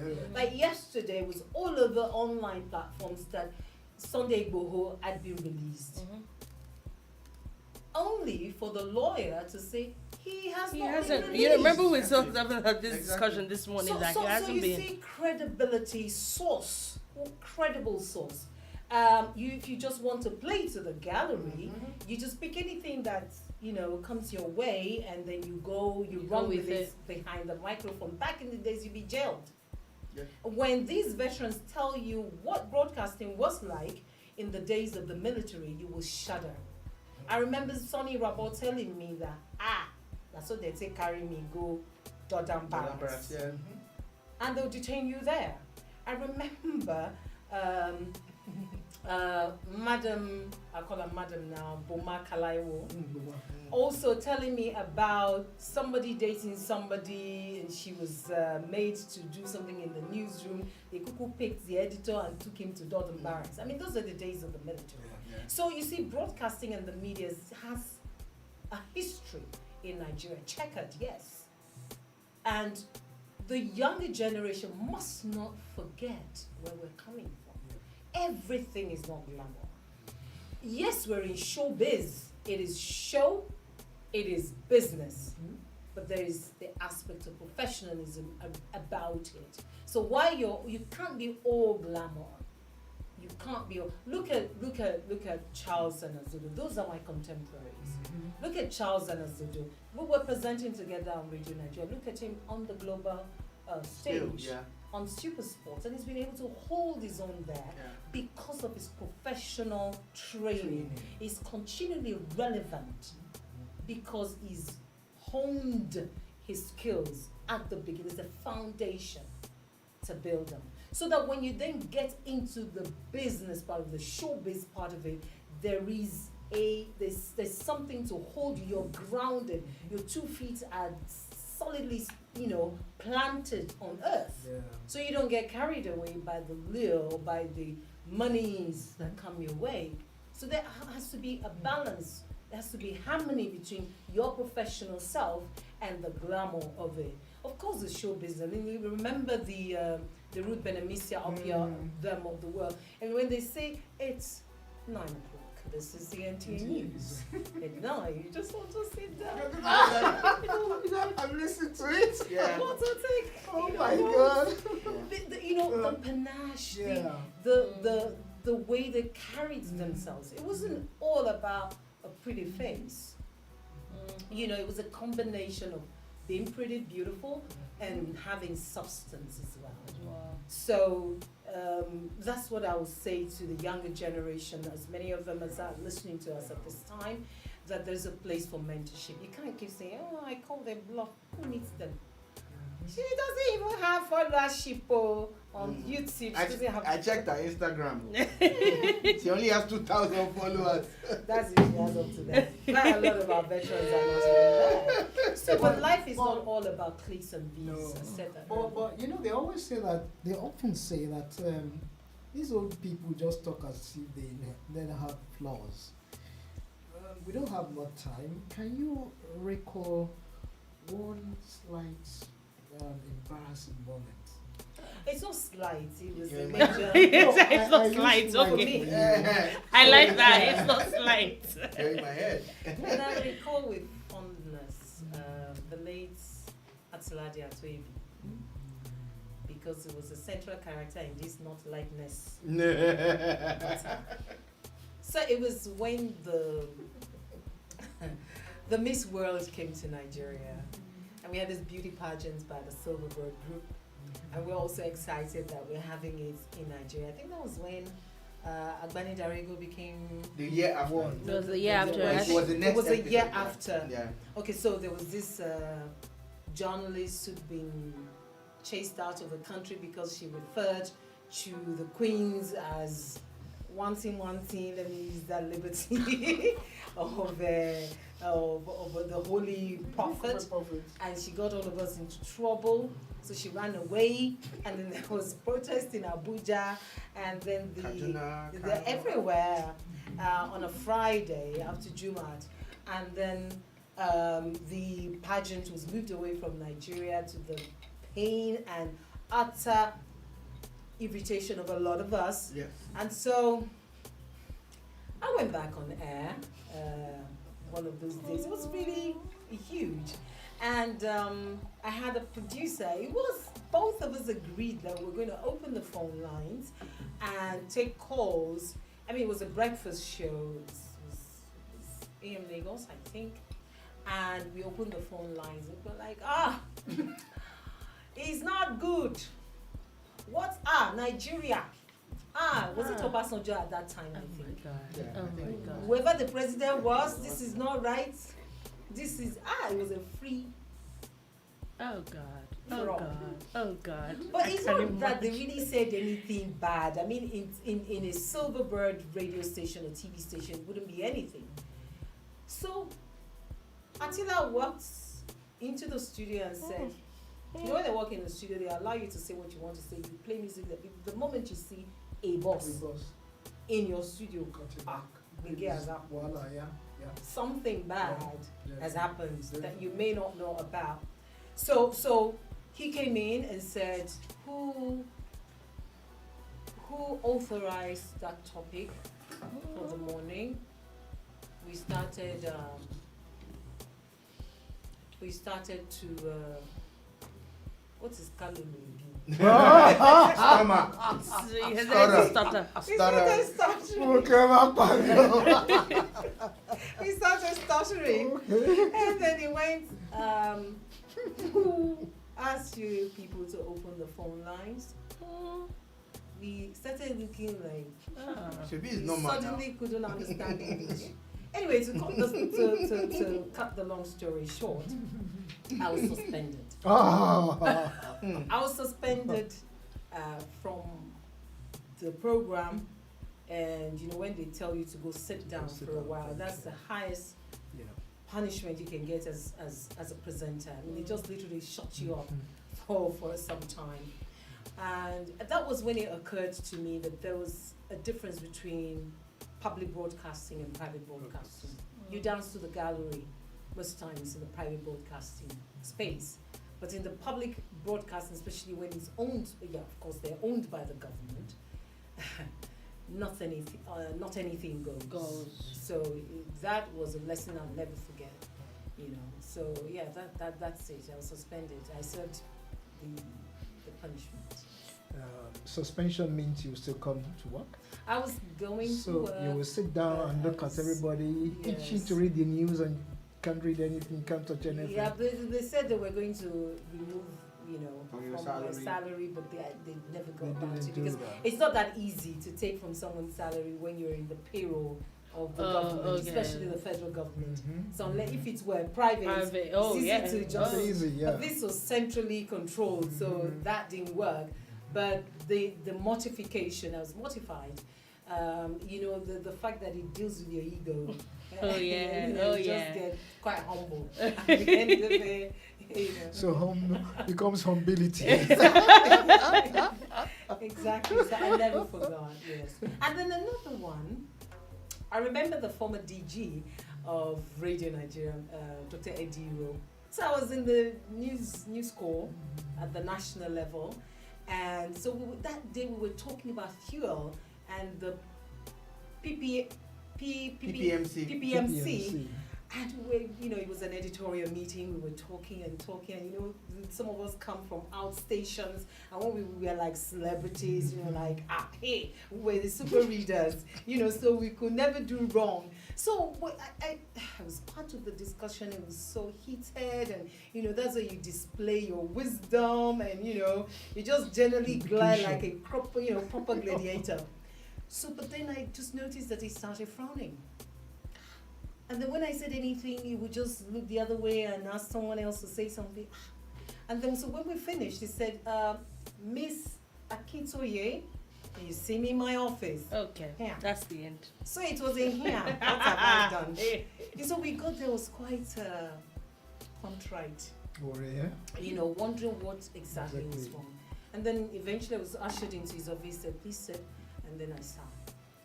Listen carefully, because this happens all the time. I hear it all the time. And he said, he wrote with they use red pen or blue pen. So he used red pen to write something. This was my friend. Like when I say my friend, he was a boss that one could relate with. And suddenly became distant and all formal and everything. I was worried. And so then he gave me the paper. And then I looked at the paper and it was it said, Miss. When they start calling you Miss, You don't. be very afraid. You They don't. said, Miss Akintoye, what did you pronounce that word as? Ladies and gentlemen. Then Oh, I gosh. remembered my training school, and I said, well, the weak form. I said the weak form is Weak form. asked. But but the it's strong form actually is ask. Ask. Miss Akintoye. Yes, sir. I was so ashamed of myself. But these days we hear people say ask. I ask him. ask him, ask me. So easy. Carry on. I don't want. I wanted to show you the biggest culprit. Yeah. Oh my God. Oh yeah. Ask your mom. What bad girl? Oh, when it comes to pronunciation. So Yes, I can remember one issue. He said you cannot miss Akintoye. You must understand why you're in Abuja. We God. hold you in high esteem. You're one of the crop. This was Eddie Hero. This was Dr. Eddie Rowe. Wow. Hey, gosh. You have to take this seriously. You know, he's a British, he has his British culture and all of that, and so mortified. He said, you must justify why we have assembled people like you that we consider as professionals. And you're just standing there and you're like, oh my God. I was actually sitting, but it felt like I was in a hole. You know. So I went, sorry, I'm sorry, sir. I apologize, sir. It won't happen again, sir. Thank you. It's That's how done. they dismissed. It's done with you. You are Class dismissed. Dismissed. And I never. Yeah. It was a moment of Yeah. carelessness. It Yeah. wasn't as if I didn't know. You know So, the way they correct you in those days, the way you would always You never forget. you will always Oh, no. remember. No, I've said man. 3 naira on air before. 3 naira. I said it, 4. and I argued, Of course, they'll but I go never forgot off that end day. up. Somebody was owing me money, and I saw the guy going home, and I Okay. was called to come and read the news at 3. Oh my word. Oh, so yeah, this- we are this very is- Okay, wait, I don't. So what did you say? What did you say? Sorry? What did you So say? what No, did leave you that. say? It's gone. This is the 3 naira. Don't go there. Just leave This it. is the 3 naira. Just on- leave it. The most so embarrassing. And you know, and the poor guy eventually left with the money. Of He course, left of with the money, and then I faced it, and then all the directors, They will controllers, show up. they would enter. Yeah. They entered the studio, and they looked at me straight. And you know, I was looking at them. What are they all doing here? I once said, the time check you gave now to Kumo. What, I said, 3 o'clock. I said, did you say 3 o'clock? 3 naira. The time is 3 And I argued. naira. The first time I learned in my life, don't argue. On-air performance, a slip would come. Oh yeah. Don't argue it. Just Yeah. leave it. Just leave it. Accept it. It would go. I didn't. I shouted. The man said, I will show you today. And then they went to They the other record. end. They recorded. This is not. Mm-hmm. This is not a hobby. That this is a job. And that you take Serious seriously business. at every point in time.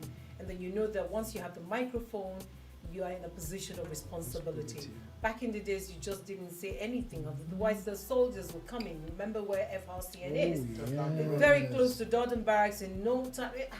During coups, they were making presenters and broadcasters do frog jump. We would lie down on the floor, face down. So it 2 wasn't hours. it wasn't a joke back then. So it's a privilege having gone through. I mean, I love the fact that I belong to a particular generation, which is like the transitory generation between the old and the young. Yeah. And the analog and the digital puts you in a very lovely situation to, analyze this one and analyze this one as well. So for those of us in the digital age, it's a big advantage. Back in the days when we presented AM Lagos, we brought all the resources together. Jehovah Witness, Watchtower, Yeah. you will Very read. good. Dictionary, you will read. Reader's This one, Digest. you will read. All kinds of things, so you become knowledgeable. These days, just a click away. Yeah. You could just, look at Dolupo right now. You can just go there and click on it, and then you speak from your computer or answers from are your there. mobile. So it makes life easier, which is why they shouldn't be lazy. So you have all the resources at your fingertips. You can do Instagram, you can, we're live, we're streaming on YouTube. And some of us stream on Twitter as well, and on Facebook as well, multi-platform. So you now need to be multi-skilled. You need to, back to investment, you need to invest in yourself. So when you have a mentor who teaches you this is how it is, this is how to live through this and that. Yeah. You combine that with the knowledge of your generation, the digital knowledge, and when you do that nicely, you become a gladiator in no time Great. yourself. Great. Yeah. Are you still very active? Well, this is what I did after my voluntary retirement. I was running away from TV all along. I didn't want to do TV because I thought it would make me overly visible. That's I'm what very radio private, people say. Yeah, I'm a very private person in reality. Even now, I'm quite conservative.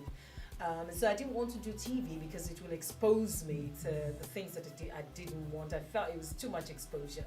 So I ran away from TV for too long. But before I retired, I started getting a lot of TV visibility. And I had to get used to that. Like, oh, I watched it yesterday on Iko FM. Oh, Let's TV. Oh, I saw you on channels. Oh, Okay. and then when I retired, TV came. That's when I started being a news, a commentator, an advocate on Plus TV Africa. And just before that wrapped up, I found myself on TVC. These were things I didn't ask for. They just came. Yeah. It was just organic the way they came to me. And so I had the opportunity to do, and I was analyzing newspapers, which is a very high level kind of analysis right on the spot. So it gave me the TV experience that I hadn't had. And so for the last 3 years, that's what I've been doing, in addition to my vocation as a social entrepreneur and a media trainer. And it helped to, start some radio station. And so that's fantastic for me, helping to create something from nothing.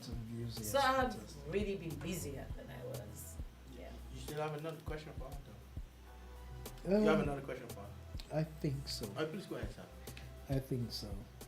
Sorry, please go ahead. More. A lot Oh, of God. people. He's a very rude guy. Don't worry. Very rude. I didn't After say- now, I didn't say rude. I said rude. Rude. The D's off.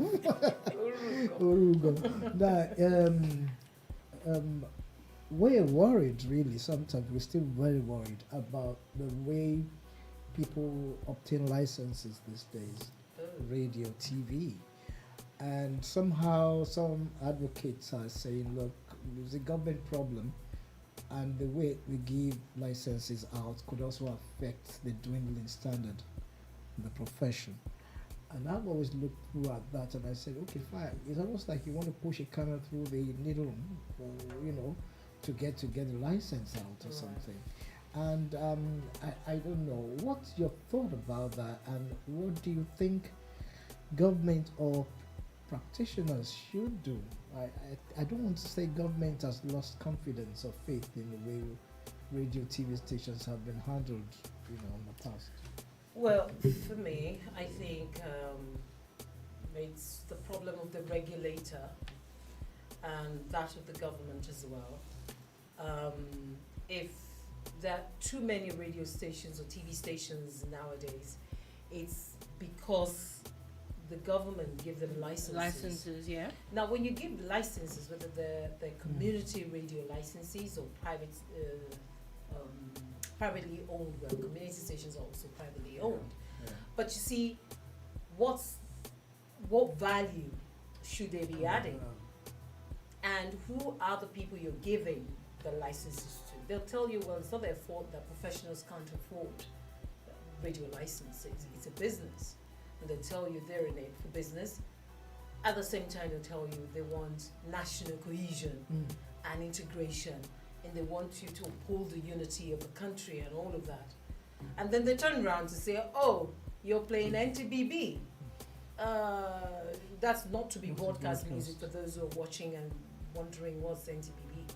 That's not to be broadcast. That's the acronym, which means they're considered vulgar. So then they start monitoring and shouting and fining people, and then they continually fine a particular station over and over again. Fine us, we'll still get the money, we'll pay you the fine, we'll see our profit. Continue. So then it becomes an albatross on them, and then they blame the professional. So you can't blame the professional. You take up your cross and move with it and find a solution. So the solution is that there must be some sort of regulation. there must be regulation, there must be control. When I heard recently, I think late last year, about the middle of last year, that some licenses have been given like 200 and something, 100 and something. Who are these people? So you want to liberalize the broadcast space without control. What we will have is the matter where we see the soul soup.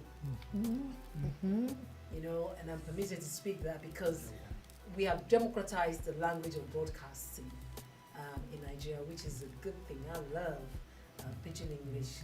You don't think I speak it well, but I do. And I love that it's brought about inclusion. So I'm talking about inclusion now because we're talking about licenses. What is behind the issuance of licenses to all kinds of people? And what value are they bringing? If it's for inclusion, like a Wazobia, or like Wale Adenuga's WAP TV. WAP TV, Yes. And a station like WFM, which is a women's radio. I mean, these are stations that you know for certainly that this is what value they're adding.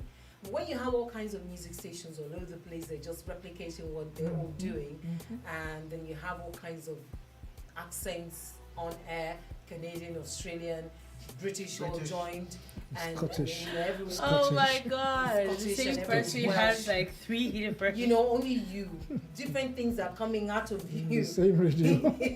In the same one sentence, you're drawing, So then you can't blame that on the profession. So the onus is on the regulators and the federal government itself that issues the licenses through the broadcast regulator that you see they're giving to their cronies. Politicians own a lot of these stations because they see it as an extension of their empires. They want to control the narrative in the media about themselves. So they get a radio station, they get a TV station, and then they hijack the truth from the nation. And then, because as you've said earlier, they tell you what they want because the piper dictates the tune. These days you can collect the tune from the piper. And blow it. Blow it the way you want to. But I've made the points that I want to. So I am not that knowledgeable in these things, but I would like to ask a question. Based on what you said, journalism is electronic and print majorly. Right. How come broadcast journalism is expanding, is thriving, and all sorts of people are buying into it? But print journalism seems to be dying. Well, I don't think so. I differ there because we're in the era of multimedia journalism. Yeah? It's multimedia now. So you find a Guardian newspaper having a TV on. Yeah, streaming online. Right. So it's no longer and That's broadcasting anyway, so yeah, that's why it's multimedia. So they're doing not, online. Okay, you're not arguing with me, you're just confirming what I'm saying. Yeah, because there is convergence now. There's media convergence because of the revenue challenge in the industry, in the business models. And this is not something peculiar to Nigeria. It started with the Times. And then when you bring in broadcasters come and run a print outfit. So you see him bringing all those ideas and using to run the newspaper and making much more money. So what you're doing as a reporter nowadays is that you're not just reporting, you're not writing your report or your feature in the paper, but you're also accompanying it with the video. And you're also writing online stories. The way you write your online stories are different from the way you write for the general read in the newspaper. I train and I teach journalists about multimedia. So I mentor journalists across board, whether print or broadcasting. And that's, Okay. So it is convergence now. It is. Yes. Okay, so we have a comment saying On Twitter. on Twitter say hailings to our doyen of the industry, Auntie Funke Treasure, one of the first to take the leap from the mic to the boardroom. This is Nnamdi Obaya. Nnamdi Obaya. Thank you very much, Nnamdi. Thank you. Okay. So anybody else has another question? I have like That's a Okay. That's a very Everybody's going. bad question. please, I have like a million questions. She's But- going home though. Do we have item 7 after now? Oh! There's Amala, there's problem. everything. Who saw you out? No You problem. know what I'm Go to saying? Ibadan. Happy International Women's Day. Yeah. Break the bias. Break it, break Sorry. it. And Don't break the that's cup, Yeah. yo. Just break the bias. Yes. What is that? I like that sign. I've seen a lot of women take those pictures, and we're gonna make you guys take them before you leave, so that we'll use them Cool. and everything. And you know, I was just gonna ask you. I have a million questions. I'm not gonna lie. So, why did you choose radio?